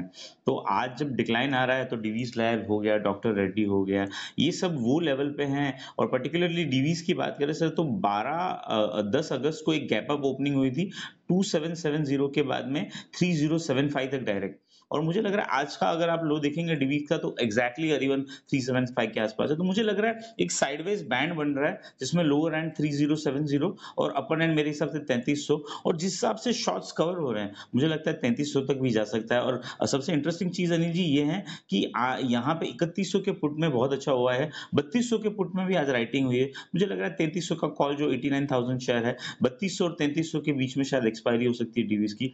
तो वो लिहाज से अपसाइड और डाउनसाइड दोनों लिहाज से रिस्क रिवॉर्ड फ्रेश नहीं बनता है, लेकिन डेफिनेटली एक मेरे हिसाब से बुलिश स्टॉक होगा अगर मार्केट नीचे आता है तो। ओके, नज़र रखिए डिवीज पर। यहाँ पर आप थोड़ा पॉजिटिव एक्शन बनते हुए देख रहे हैं। IT फार्मा, ये 2 ऐसी स्पेसेस हैं जहाँ पर आपको बाजार में वहाँ पर सपोर्ट आते हुए दिखा है। हालांकि निफ्टी अभी 100 अंकों से ज़्यादा नीचे है। एक और स्टॉक जिसने बाजार को लीड किया है पिछले कुछ दिनों से और IT स्टॉक्स में शानदार परफॉर्मेंस रही है, विद इन IT एक शानदार परफॉर्मेंस इस स्टॉक ने दिखाई है, वो है HCL टेक्नोलॉजीज।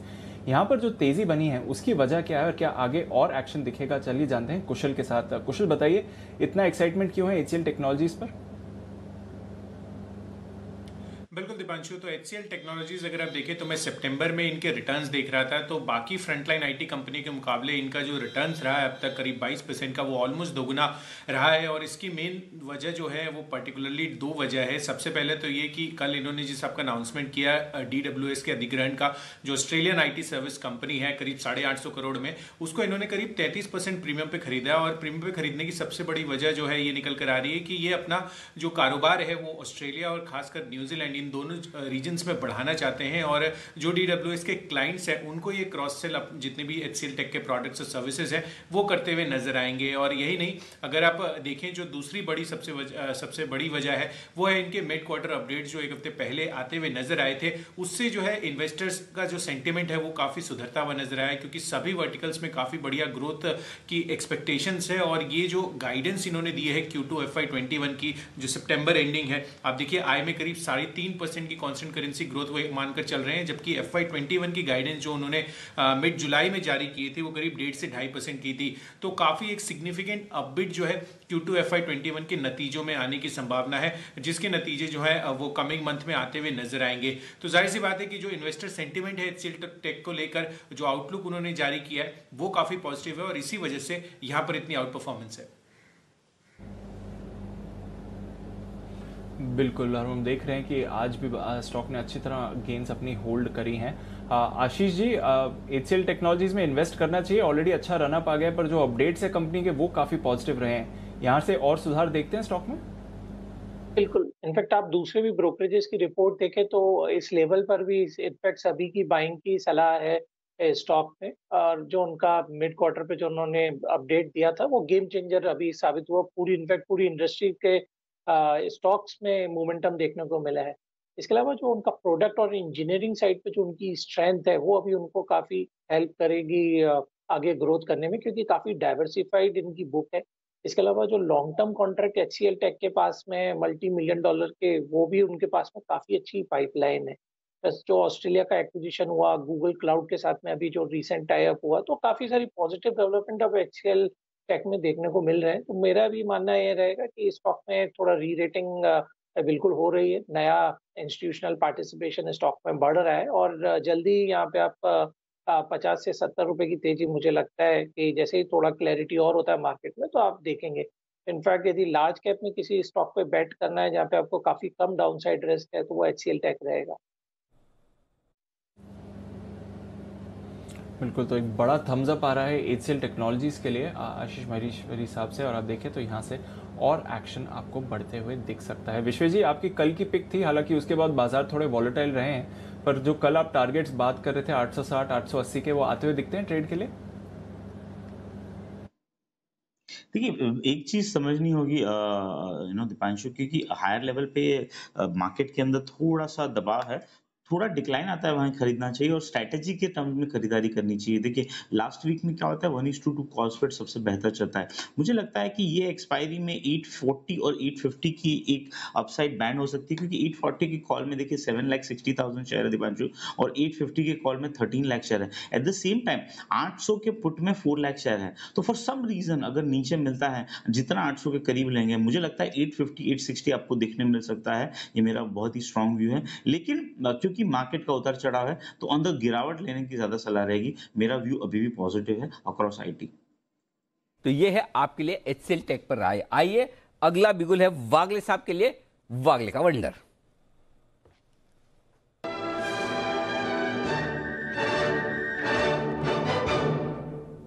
जी वागले साहब बताएं। अनिल जी, ये मेरा STBT है, कॉल भसीन साहब के साथ मैच कर रहा है। M&M फाइनेंस ने 120-122 में मल्टीपल सपोर्ट्स ब्रेक किए हैं, इसको मैं बेचने की सलाह दूंगा। अभी 118 117.90 है। मेरे हिसाब से कल के दिन में 7-8 रुपए मिलने चाहिए। ओपनिंग में पहले 1 घंटे में भी अच्छा खासा मूव मिलना चाहिए 2-3% का, उसके लिए बेचिए। 120 रुपए 50 पैसे के ऊपर का स्टॉप लॉस होना चाहिए। 120 रुपए 50 पैसे का स्टॉप लॉस, राइट। और टारगेट क्या बता रहे वागले साहब? 111 का। 111, ये आंकड़ा तो शुभ है, 111। चलिए, यहां पर आपको टारगेट रखकर करनी है बिकवाली, और 117 118 के आसपास यहां पर आपको बिकवाली करनी है। 120 रुपए 50 पैसे का स्टॉप लॉस लगाकर। ये वागले साहब की राय। बैन से बेनिफिट आपके लिए जल्दी आने की तैयारी में है और हम आपको बताएंगे कौन से स्टॉक से जो बैन में आने जाने के लिए तैयार है, और साथ ही कैश का ऑप्शन भी आपको देंगे। जय ठक्कर 3:10 पर वो भी देने के लिए तैयार हो रहे हैं। लेकिन इस बीच एक स्टॉक जो बाकी शेयरों के विपरीत बड़ा मजबूती से आया है, जहां NBFC वगैरह सारे कमजोर है, लेकिन श्रीराम ट्रांसपोर्ट ये मजबूत हो रहा है। ये नितिन जी वाकई में मजबूत है या ऐसे ही बनाने की कोशिश कर रहा है, दिखाने की कोशिश कर रहा है कि मैं मजबूत हूं? नील जी, इसमें काफी शॉर्ट पोजीशन है, बिल्कुल कोई मजबूती नहीं है। ये एक माइनर बाउंस है और ये बाउंस में निकलना चाहिए, फ्रेश बाइंग नहीं करनी चाहिए। ऊपर जाने पे फिर डिस्ट्रीब्यूशन होगा और नॉर्मली मार्केट में ऑक्शन थ्योरी होती है कि ऊपर जाके डिस्ट्रीब्यूशन होता है। ऊपर डिस्ट्रीब्यूशन लेवल 660 665 पे काफ़ी सेलिंग है, तो अगर ये बाउंस में लेना नहीं चाहिए। अगर आज इंट्राडे के लिए काम किया तो एग्जिट कर जाना चाहिए। वापस से ये लगता है कि 620 610 की तरफ नीचे की तरफ स्टॉक आएगा। तो ये है आपके लिए श्रीराम ट्रांसपोर्ट पर राय इस वक्त आती हुई दिख रही है, इस पर फोकस हम करेंगे। जय ठक्कर हमारे साथ तैयार है कैश का ऑप्शन।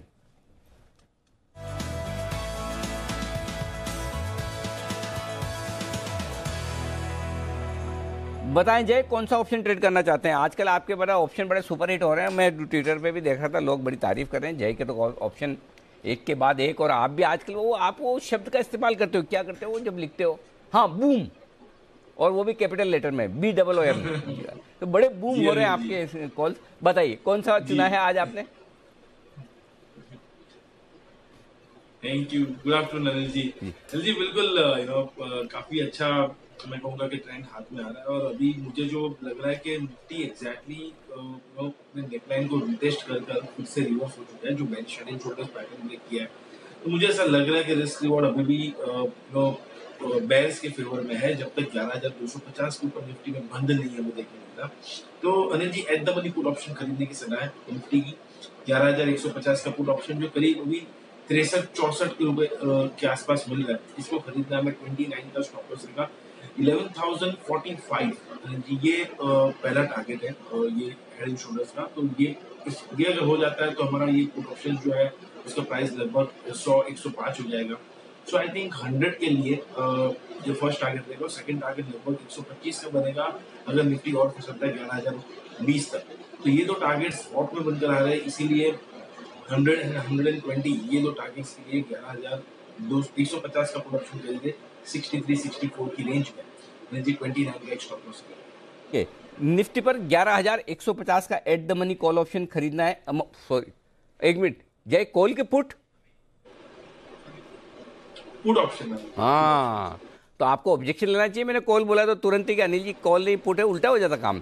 ओके, 11,150 का पुट खरीदना है 63-64 रुपए के आसपास, 100 रुपए से 125 रुपए का टारगेट रखिए। यह है जय की राय। और आप सोचेंगे मैं कॉल और पुट में कंफ्यूज क्यों हो गया, तो कंफ्यूज होने की वजह नीचे की बड़ी खबर जो इस वक्त आपके लिए आती हुई दिख रही है। एक बड़ी और एक्सक्लूसिव खबर आपके लिए आ रही है, और वो है NSE ने सिंगापुर के एक्सचेंज SGX, जिसको आप SGX के नाम से जानते हैं, SGX निफ्टी का मतलब सिंगापुर एक्सचेंज में लिस्टेड निफ्टी, उसके साथ जो इनका विवाद चल रहा था वो विवाद खत्म किया है। पूरी जानकारी देने के लिए तैयार हैं हमारे वरिष्ठ संवाददाता ब्रजेश मिश्रा। ब्रजेश बताइए क्या हुआ है? बिल्कुल, जो लंबे समय से SGX निफ्टी को लेकर के NSE का विवाद चल रहा था, वो अब NSE ने यह तय किया है कि उस विवाद को वो खत्म करेगा। एक आर्बिट्रेशन का मामला चल रहा था, तो ये मामला अब वापस लिया जाएगा। और साथ ही जो ये SGX के जो कॉन्ट्रैक्ट्स हैं वो IFSC जो international financial centre gift city Gujarat में, वहां पर जो है उसके कॉन्ट्रैक्ट्स को लाने के लिए इन्होंने करार किया है। हालांकि पूरी डिटेल अभी और आने वाली है, तो ये किस तरह का करार होगा, इसमें कौन कौन से कॉन्ट्रैक्ट्स होंगे, इस पर सफाई आनी बाकी है। लेकिन जो सबसे अहम बात है, ये जो विवाद था SGX निफ्टी को लेकर के NSE और सिंगापुर के स्टॉक एक्सचेंज SGX के बीच में, वो अब खत्म होगा और नए कॉन्ट्रैक्ट्स जो है वो IFSC जो है गुजरात की गिफ्ट सिटी में वहां से शुरू होंगे। तो ये है आपके लिए एक बड़ी और एक्सक्लूसिव खबर। NSE सिंगापुर के एक्सचेंज के खिलाफ दायर अपने सारे मुकदमे वापस लेगा। तो क्या ये समझा जाए ब्रजेश कि अब अगर गिफ्ट सिटी या IFSC यहाँ पर SGX निफ्टी ट्रेड करना शुरू होगा देर रात तक, क्या ऐसा समझना ठीक है? दूसरा ये कि क्या जो कुछ शाम का बिजनेस, रात का बिजनेस जो सिंगापुर में चला जाता है, बाहर SGX निफ्टी जो ट्रेड होता है उसके बजाय हिंदुस्तान में आएगा, क्या इसकी संभावना बनती है? टाइमिंग को लेकर अभी कहना मुश्किल है, लेकिन ये जरूर समझा जा सकता है कि जो कारोबार शायद सिंगापुर की तरफ शिफ्ट हो गया था निफ्टी का, वो मुमकिन है कि यहाँ जब सेंटर शुरू होगा और उसी तरह की सारी सुविधाएं जो ट्रेडिंग करने वाले हैं उनको मिलेंगी गिफ्ट सिटी में, IFSC में, तो मुमकिन है कि जो वॉल्यूम बाहर गया था वो शायद वापस लौटे। ओके, तो ये है आपके लिए बड़ी खबर। एक बार जरा आशीष जी से मैं राय लूं। आशीष माहेश्वरी साहब बताएं सर, कैसे देखते हैं आप इस खबर को? देखिए अनिल, करीब 2 साल से डिस्प्यूट चल रहा था और कई बार इस मैटर पे हियरिंग हुई और धीरे धीरे आगे बढ़ा, और यही अल्टीमेटली NSE की भी डिमांड थी कि वो गिफ्ट सिटी में जाके ट्रेड करना स्टार्ट कर दे। तो एक ये पॉजिटिव डेवलपमेंट है, क्योंकि जो लोग, जो ट्रेडर्स हैं, जो FI है पर्टिकुलरली, ये सारा रेवेन्यू चला जाता था बाहर, जो FPI इस पे ट्रेड करते हैं। अब एटलीस्ट वो गिफ्ट सिटी में होने के कारण से जिन जिन के पास में एक्सेस है वहाँ की, वो ट्रेड कर पाएंगे। तो मैं तो इसे एक पॉजिटिव डेवलपमेंट मानता हूँ। जरूर 31 दिसंबर तक का टाइम था, बट यदि जल्दी हो गया है तो मेरा मानना है कि शायद 2-3 महीने के अंदर आप देखेंगे कि यहाँ पे ट्रेडिंग गिफ्ट सिटी में शुरू हो जाए SGX निफ्टी की। ओके, तो चलिए SGX निफ्टी में यहाँ पर भी अब कामकाज शुरू होता दिखेगा। तो अब आप है ना, खेलो इंडिया खेलो, ऐसा नहीं लगेगा कि अरे वहाँ पर तो ये सब कुछ हो रहा है, अरे डाउ 800-900 गिर गया, हम भी ये कर लेते हैं, हम भी वो कर लेते हैं। तो जो कुछ हम करना चाहते हैं उसका मौका शायद आपको मिले। बंसल जी, मौका मिला तो करेंगे आप? बिल्कुल अनिल जी, देखिए मौका मिले तो करना चाहिए, क्यों नहीं करना चाहिए अनिल जी। पता नहीं चलता अनिल जी कब क्या चीज क्लिक कर जाती है और क्या चीज मिडास टच बन जाती है। तो मौका मिलेगा तो जरूर करूंगा अनिल जी। क्या करोगे बंसल जी, इतना पैसा कमा कर सुबह शाम लगे रहते हो, कोई तो चीज़ छोड़ी नहीं है आपने। न इक्विटी छोड़ी है, न डेट छोड़ा है, न फिक्स इनकम छोड़ा है, न गोल्ड छोड़ा है, न प्रॉपर्टी छोड़ी है, और अब शाम के SGX निफ्टी भी छोड़ने को तैयार नहीं है। लेकिन यही चीज़ बंसल जी से सीखने वाली है कि बंसल जी कितने एक्टिव हैं इस उम्र में भी। और मतलब उम्र तो खैर ज़्यादा नहीं है आपकी, लेकिन फिर भी हर चीज़ में इंटरेस्ट और हर चीज़ की रिसर्च ये कोई सीखना चाहिए बंसल जी से। आइए, आशीष जी से हमने राय ली SGX निफ्टी पर, और अब चलते हैं आशीष के पास। फ़र्क आप समझ होंगे, आशीष माहेश्वरी जी से आशीष चतुर्वेदी हमारी टीम वाले बताने को तैयार है बैन से बेनिफिट।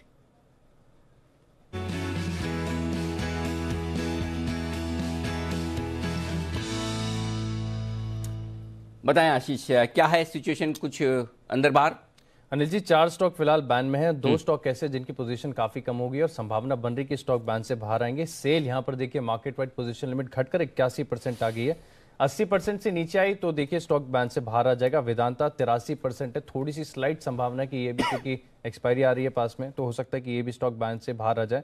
तो 2 स्टॉक ऐसे हैं कि जो बैन से बाहर आते हुए दिखेंगे। इसके अलावा 6 स्टॉक ऐसे हैं जहां पर मार्केट वाइड पोजीशन लिमिट ने 95% को क्रॉस कर दिया, तो पूरी संभावना कि बैन में आते हुए नजर आएंगे। JSPL 118% है मार्केट वाइड पोजीशन लिमिट, पक्का ये स्टॉक बैन में आएगा। Adani enterprise 110%, India bulls housing finance यहां पर देखिए आज फिर ये स्टॉक प्रयास कर रहा है, 105% है market wide position limit. DLF 104%, भारतीय एयरटेल 103%, फेडरल बैंक 102%, NMDC 99% और इंडसइंड बैंक 97%। इतने सारे आ जाएंगे, इतने सारे स्टॉक संभावना नजर आ रही है। लेकिन आप देखिए जिंदल स्टील एंड पावर, यहाँ ज्यादा प्रोबेबिलिटी, क्योंकि सबसे ज्यादा मार्केट वाइड पोजीशन लिमिट यहाँ पर ही है 118%। ऐसा तो नहीं कि वो ये तो स्टॉक्स का भी रोल ओवर होता है ना मंथ के एंड में, तो हो सकता है कि कहीं रोल ओवर कर रहे हो तो हो सकता है एंड तक थोड़ी पोजीशन कम हो जाए, लेकिन फिर भी आने की संभावना। और बाहर निकलने के तो 2 स्टॉक हैं, वेदांता और आइडिया। वेदांता और सेल अनिल जी, वेदांता और सेल, ओके, 2 बार निकलेंगे अब आने में। कल भी तो बहुत सारे लग रहे थे, एक भी नहीं आया। कल 7 स्टॉक एंट्री करने के लिए थे, लेकिन एक भी स्टॉक नहीं आया। हाँ, ये इसका रीज़न मैं बताता हूँ आपको। आमतौर पर क्या होता है, जब मंथली एक्सपायरी के पास हम पहुँचते हैं ना, तो बड़े FIs जिनके शॉर्ट्स चलते हैं, तो वो एक एक्सचेंज में खरीदेंगे, दूसरे में बेचेंगे, ताकि आगे रोल ओवर कर ले। एक सीरीज में खरीद के दूसरी सीरीज में, तो तब तक जब तक वो रोल ओवर नहीं होता तब तक इंट्राडे में आपको दिखता है कि पोजीशन दिख रही है, लेकिन हो सकता है दिन के अंत तक थोड़ी पोजीशन कम हो जाए। तो देखते हैं, रोल ओवर्स भी चल रहे हैं, अगले 2 दिन और रोल ओवर्स रहेंगे, लेकिन फिलहाल बाहर आने की संभावना 2 स्टॉक की है, इन पर आपको नज़र ज़रूर रखनी है। ओके, तो ये है आपके लिए। और इस बीच बाजार बड़े रिकवरी देने के मूड में आ रहे हैं भाई। 11,150 के आसपास निफ्टी है और 21,150 के आसपास बैंक निफ्टी। तो कमज़ोर तो है लेकिन उतने बुरे नहीं, दिन के लो पॉइंट पर नहीं बंद हो रहे हैं, यही गनीमत मान लीजिए। बस इतना ही काफ़ी है कि कम से कम इतनी ख़राब क्लोजिंग तो होती नहीं दिख रही है। आशीष जी, एक राय आपसे लेना चाहता था मैं, चूँकि आप है ना बड़ी गहरी समझ रखते हैं ये सारे नियमों की और रेगुलेशंस की, तो क्या ये जो है ना वो मार्च में जो इतनी तेज़ गिरावट हुई थी तब ये नियम बने थे कि भाई मार्केट वाइड पोजीशन लिमिट आधी कर दी जाए, और उस वजह से अब बहुत सारे स्टॉक्स ऐसे हैं जो बैन में जा रहे हैं। अब तो मूड माहौल सब कुछ ठीक है, चुस्त दुरुस्त से, क्या अभी वापस से पुरानी वाली ले आनी चाहिए कि भाई पोजीशन लिमिट डबल कर दो, पहले वाली पे ले आओ, जिससे कि स्टॉक्स बार बार बैन में न जाए? बिल्कुल अनिल जी, आई थिंक मुझे भी सरप्राइज है कि इतने जल्दी स्टॉक के बैन में चले जाते हैं और मार्केट के सेंटीमेंट ऑलरेडी काफी बुलिश है। तो कोई रीजन नहीं है उसको मार्केट वाइड लिमिट को आधी रखने का। आई थिंक अगली जो भी सेबी की बैठक होगी शायद वहाँ पे इसको डिस्कशन भी इस बात पे होना चाहिए, क्योंकि इसको कंटिन्यू करने का कोई लॉजिक ऐसा समझ में नहीं आता कि आपने एक टाइम बीइंग के लिए किया था, बट अब उसको काफी समय हो चुका है, तो अब इसको बदलने का बिल्कुल सही समय है। बिल्कुल बदलने का तो समय है आशीष जी, बट कल जो अपडेट आया था उस हिसाब से तो अब 29 अक्टूबर तक ये जो मेजर्स हैं वो एक्सटेंड कर दिए गए हैं। देखते हैं उससे पहले अगर कोई रिवीजन आता है कि नहीं। पर 10 मिनट बाकी हैं ट्रेड के लिए, जल्दी से बिगुल बजाते हैं और जान लेते हैं अनिल जी की स्ट्रैटेजी क्या है इस समय।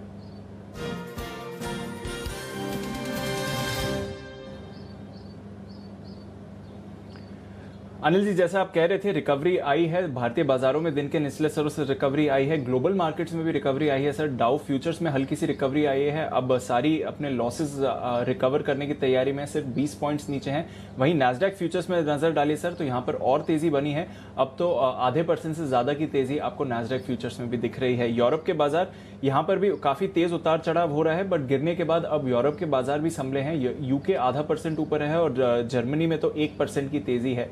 तो कल के थोड़े लॉसेस यूरोप रिकवर कर रहा है, ग्लोबल क्यूज थोड़े सुधरे हैं सर। बताइए हमें कुछ करके जाना चाहिए एंडिंग में? नहीं, पहली चीज़ तो ये करके जाना चाहिए कि अपनी शॉर्ट्स काटनी चाहिए। अगर आप शॉर्ट हैं तो शॉर्ट में प्रॉफिट बुक करें और कल की कल देखी जाएगी, फ्रेश शॉर्ट करनी है नहीं करनी कल की कल। देखिए कल तो इतने खराब संकेत थे, फिर भी आज वापस आपको कल के लेवल्स के आसपास थोड़े उसके ऊपर मौका मिला ना शॉर्ट करने का, स्टॉक्स में ना इंडेक्स में तो मिला ही। तो ऐसी सिचुएशन में पहली चीज़ तो कि आपको शॉर्ट काट लेनी चाहिए। दूसरी चीज़ ये जो हमारी हमेशा राय रहती है कि सतर्कता और सावधानी की, जो कि सितंबर का महीना, सितंबर यानी सतर्कता, तो वो आप रखें। उस लिहाज से आप पोजीशन ना रखें, कम से कम रखें तो बहुत बढ़िया, ताकि आपको रिस्क ना रहे। बहुत सारे फैक्टर्स हैं, Indo China, America China, Europe के लॉकडाउन के आसार, आज रात को बोरिस जॉनसन साहब बात भी करने वाले, पता नहीं वो क्या कह दें कर दें, और अमेरिका में जो ये उतार चढ़ाव इतना सब कुछ हो रहा है, तो ढेर सारी चीज़ें हैं। इन ढेर सारी की चीज़ों के बीच में अगर आप कुछ ना करें तो हर्ज क्या है। लेकिन फिर भी जो लोग प्रण लेकर निकले हैं घर से कि आज कुछ ना कुछ करके ही जाएंगे और पोजीशन रखेंगे ही, और बहुत सारे लोग ऐसे होते भी हैं जिन्हें बिना पोजीशन मतलब उनका मन नहीं लगता, ऐसा खाली खाली सा फील होता है, अकेलापन सूनापन लगता है कि आज तो कोई पोजीशन ही लेकर हम घर नहीं गए तो करेंगे क्या, रात भर शाम को विचार किस चीज़ पर करेंगे। तो उन लोगों के लिए फिर राय ये है कि आप थोड़ा सा कॉल ऑप्शन खरीद लिए बजाय पुट के। अब पुट नहीं, और वो इसलिए नहीं कि ग्लोबल मार्केट आपको थोड़े ठीक दिख रहे हैं, वो इसलिए कि भारतीय बाजार ऐसे लेवल के आसपास आ गए जो सपोर्ट के बेहद करीब है। तो यहाँ शॉर्ट नहीं करना है, एग्रेसिव ट्रेडर है वही ट्रेड कर रहे हैं। पहली बात तो जो शांति रखने वाले ट्रेडर उनको तो ट्रेड करना ही नहीं है, और जो एग्रेसिव ट्रेडर है अगर उन्हें शॉर्ट करना है तो उन्हें ट्रेड करना है तो फिर उन्हें लॉन्ग साइड पर ट्रेड करना चाहिए। वो ट्रेड क्या होगा, 11,200 का कॉल ऑप्शन खरीदिए, 11,300 का बेच दीजिए। ये आपके लिए निफ्टी का कॉल ऑप्शन।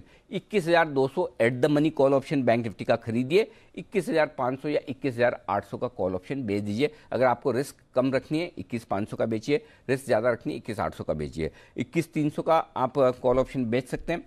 खरीदना आपको 21,200 का है, एग्रेसिव ट्रेडर हैं तो माफ कीजिएगा 11,200 का खरीदना है और 11,300 का बेचना है। लेकिन बड़े एग्रेसिव ट्रेडर हैं तो 11,150 का ही खरीद लें, तो आपके लिए थोड़ा मुनाफा ज़्यादा बनेगा। यहाँ पर बेचने वाला ऑप्शन 11,300 का ही है, और बहुत आपको रिस्क थोड़ी सी ज़्यादा रखनी तो 11,150 का कॉल खरीदिए, 11,400 का बेचे, तो वहाँ पर आपको अपसाइड ज़्यादा मिलने की संभावना बनती है, लेकिन रिस्क भी उसमें ज़्यादा रहेगी। तो पहली चीज़ शॉर्ट काट लें, दूसरी चीज़ आराम से जीरो करके बैठे रहें, शांति से कल की कल देखें, और तीसरी चीज करनी ही करनी है तो कॉल ऑप्शन के जरिए खरीदारी। सिंपल। दीप क्लियर है? बिल्कुल सर। तो शॉर्ट्स काट दीजिए, ये एक क्लियर स्ट्रैटेजी है। और अगर करना ही है तो एक स्प्रेड बना के करिए, अपनी पोजीशंस हेज रखिए, क्योंकि वॉलेटिलिटी काफ़ी है। पर हाँ, अब शायद जो गिरावट आई थी, तेज़ गिरावट, उसके बाद जो रिकवरी है वहाँ से आप थोड़ा सहारा ले सकते हैं जहाँ तक बाजार का सवाल है। तो चलिए सर, एटलीस्ट जैसे कि आप कह रहे थे डेज लो पर क्लोजिंग नहीं हो रही है, बल्कि बैंक निफ्टी में तो हमने देखा है कि काफ़ी अच्छी रिकवरी हुई है 21,000 के नीचे फिसलने के बाद। आखिरी कुछ मिनट बाकी हैं, तो जल्दी से कुछ ट्रेड्स पर हमारे एक्सपर्ट्स की राय ले लेते हैं और जान लेते हैं कि अब आगे क्या इन पर बनेगा। कैनरा बैंक, बंसल जी आपने और कुणाल जी ने ये चार्ट कॉर्नर की कॉल दी थी, काफ़ी तेज़ गिरावट आई है, ये पोजीशन कैरी फॉरवर्ड करनी चाहिए सर? 6.5% नीचे क्लोज हो रहा है या फिर क्लोज कर दें, क्या राय देंगे? बिल्कुल दिवांशु, मानना है कि जो बोल रहे हैं कि प्रॉफिट बुक करके जाना चाहिए, पोजीशंस को क्लोज करके, तो अच्छा भला मुनाफा हो रहा है, लोस के अराउंड क्लोजिंग हो रही है, तो यहाँ पे मुनाफा बांधने की राय है कैनरा बैंक के अंदर। ओके, तो कैनरा बैंक में तो मुनाफा बांध लीजिए, ये आपके लिए एक क्लियर स्ट्रैटेजी है। सुमित जी, सुबह आपने पीरामल एंटरप्राइजेस पर 1200 के पुट को खरीदने की राय दी थी, स्टॉक पे भी काफी तेज गिरावट आई है, पोजीशन कैरी फॉरवर्ड करें सर या क्लोज कर लें, क्या राय है? बिल्कुल आपने सही कहा, काफी तेज गिरावट आई है और अच्छे खासे लोज लग के थोड़ा सा रिकवरी देखने को मिला है। स्टॉक ने 200 डीएमए लेवल्स तोड़े हैं, स्टॉक के अंदर तेजी 1270-1280 का लेवल टूटता है, उसके बाद ही कोई खास तेजी देखने को मिलेगी। तो एक बार वेट कर सकते हैं, कल स्टॉक में अगर ऊपर के लेवल टूटे तब एग्जिट करना है, अदरवाइज वेट कर सकते हैं। ओके, ठीक है, अगर आप चाहें तो वेट कर सकते हैं यहाँ पर जो गिरावट आई है वो काफ़ी सिवियर रही है यहाँ पर, तो नज़र रखिए, काफ़ी एक्शन इस स्टॉक पर ऑलरेडी आपने देख लिया है। वागिल साहब, एक्सिस बैंक की कॉल फॉरवर्ड करें सर?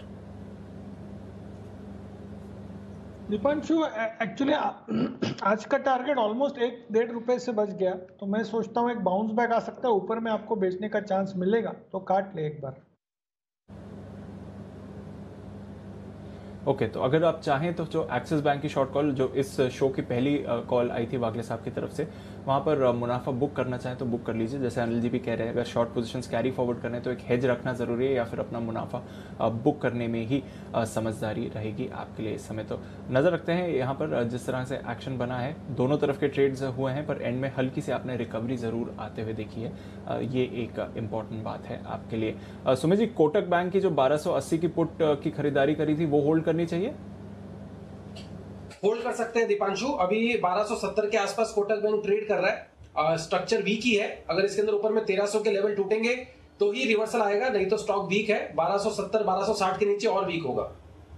ओके, 1270-1260 के नीचे वीक होगा। लेकिन इस बीच आशु मदान साहब ने भी मैसेज किया है, मंदी के सरगना, बड़े दिनों बाद आपने नाम सुना होगा, आजकल कुणाल जी ने भी बोलना बंद कर दिया, लेकिन आशु जी ने ये कहा है कि मंदी ना करें, मंदी काट के जाएं। तो अगर आपकी शॉर्ट पोजीशन है तो एक बार शॉर्ट पोजीशन काटें, ऐसा आशु जी का भी कहना है। तो आपके सामने मैंने उनकी राय आप तक पहुंचा दी कि शॉर्ट काट ली जाए और आराम से कल देखें क्या करना है क्या नहीं करना है। फिलहाल ठीक है, कमज़ोर तो हो ही रहे हैं बंद, हम 80 पॉइंट नीचे हैं, निफ्टी पर 250 पॉइंट नीचे, बैंक निफ्टी पर है 250 पॉइंट नीचे, सेंसेक्स पे तो कोई बढ़िया क्लोजिंग तो नहीं है, लेकिन उतनी बुरी क्लोजिंग भी शायद नहीं है, जिनके लो पॉइंट पर नहीं बंद हो रहे हैं। ये अपने आप में एक रिलीफ वाली बात आप मानकर चल सकते हैं, बस इतना ही आप मानकर चल सकते हैं कि रिलीफ ये है कि आप लोएस्ट पॉइंट पर बंद नहीं हो रहे। लेकिन कैनरा बैंक एक और स्टॉक है जो आज सुबह से कुणाल जी, राकेश जी ने रिकमेंड किया, उससे पहले हिमांशु जी ने रिकमेंड किया, और स्टॉक टॉप लूजर के तौर पर बंद होने जा रहा है आज फिर से 6% नीचे।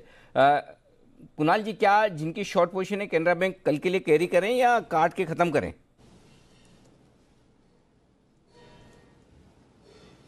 अरे जी देखिए, अगर शॉर्ट टर्म ट्रेडिंग का इरादा है तो मुझे लगता है कि एक बार प्रॉफिट बुक करना चाहिए, जैसे बंसल जी ने भी कहा। मुझे लगता है कि अगर पोजीशनल शॉर्ट रखना है तो हो सकता है कि एक फ्लेयर अप इसमें कल आता हुआ दिखे, तो दोबारा शॉर्ट का मौका बनेगा, दोबारा कॉल देंगे, लेकिन एक बार प्रॉफिट बुक करने की राय।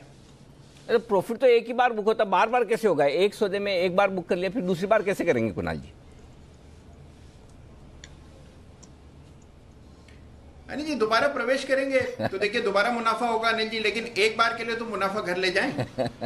ओके, चलिए एक बार प्रॉफिट बुक कर ले, कहने का मतलब ये कि मुनाफा आ रहा है तो ले लीजिए, ये है राय आपके लिए कुणाल जी की तरफ से। आइए, बंद होने का समय है और इस बंद होने के समय में हम आपको बता दें कि क्लोजिंग किस तरह की मिलती दिख रही है। पहली चीज़, एक बार जल्दी से मैं ना आपको विदेशी बाजार बता दूं ताकि आपको आइडिया लग जाएगा कि डाउ फ्यूचर्स इस वक्त किस तरह का ट्रेड करते हुए दिख रहे हैं, ताकि कल सुबह जब आप उठेंगे और देखेंगे भाई कि डाउ कैसा रहा, डाउ फ्यूचर्स कैसे, तो आपको ये तो पता होना चाहिए कि हमारे बंद होने के वक्त डाउ फ्यूचर्स का हाल क्या था। तो पहले जल्दी से एक बार डाउ फ्यूचर्स और नैस्डैक के फ्यूचर्स देख लीजिए, उससे आपको आइडिया लगेगा कि हमारी क्लोजिंग किस तरह से। 40 पॉइंट ही नीचे है, ठीक है। नैस्डैक के फ्यूचर भी देखो, डाउ तो 40 पॉइंट नीचे दिखा रहा, तो मतलब डाउ में ज़्यादा रिस्क वाला मामला नहीं है, और नैस्डैक फ्यूचर तो आधा % ऊपर आ गया।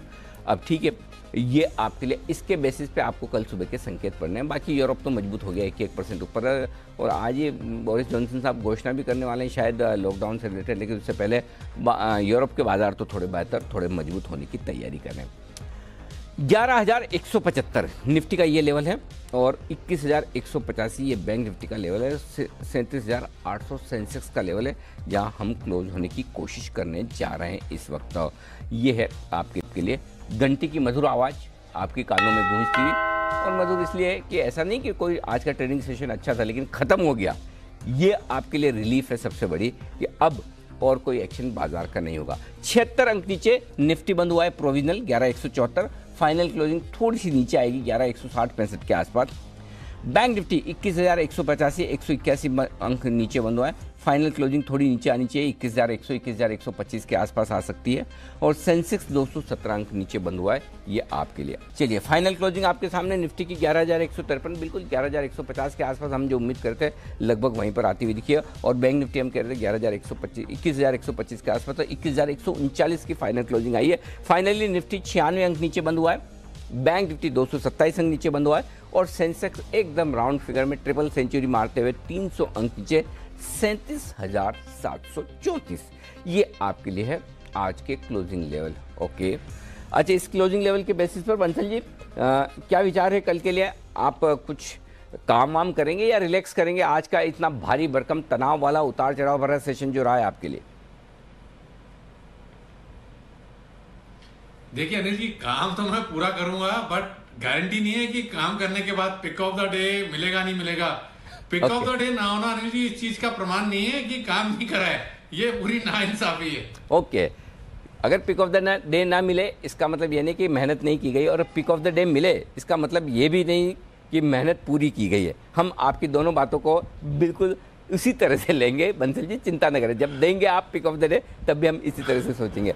फिलहाल चलिए इस तनाव भरे सेशन से मुक्त हो जाइए, और आप अपनी इवनिंग एंजॉय कीजिए, और दुआ कीजिए कि थोड़े ग्लोबल मार्केट्स में स्टेबिलिटी के संकेत आए, तो ये 2 दिनों का जो भारी उतार चढ़ाव हुआ है इससे लोगों को राहत मिले, क्योंकि परसों फिर महीने वाली एक्सपायरी भी है सितंबर महीने की, तो उससे भी हमें जूझना है। तो ढेर सारे ट्रिगर्स हैं, इन ट्रिगर्स के बीच में थोड़ी वॉलेटिलिटी कम हो, स्टेबिलिटी लौटे, ये उम्मीद कर सकते हैं। आइए विदा लेने का वक्त है।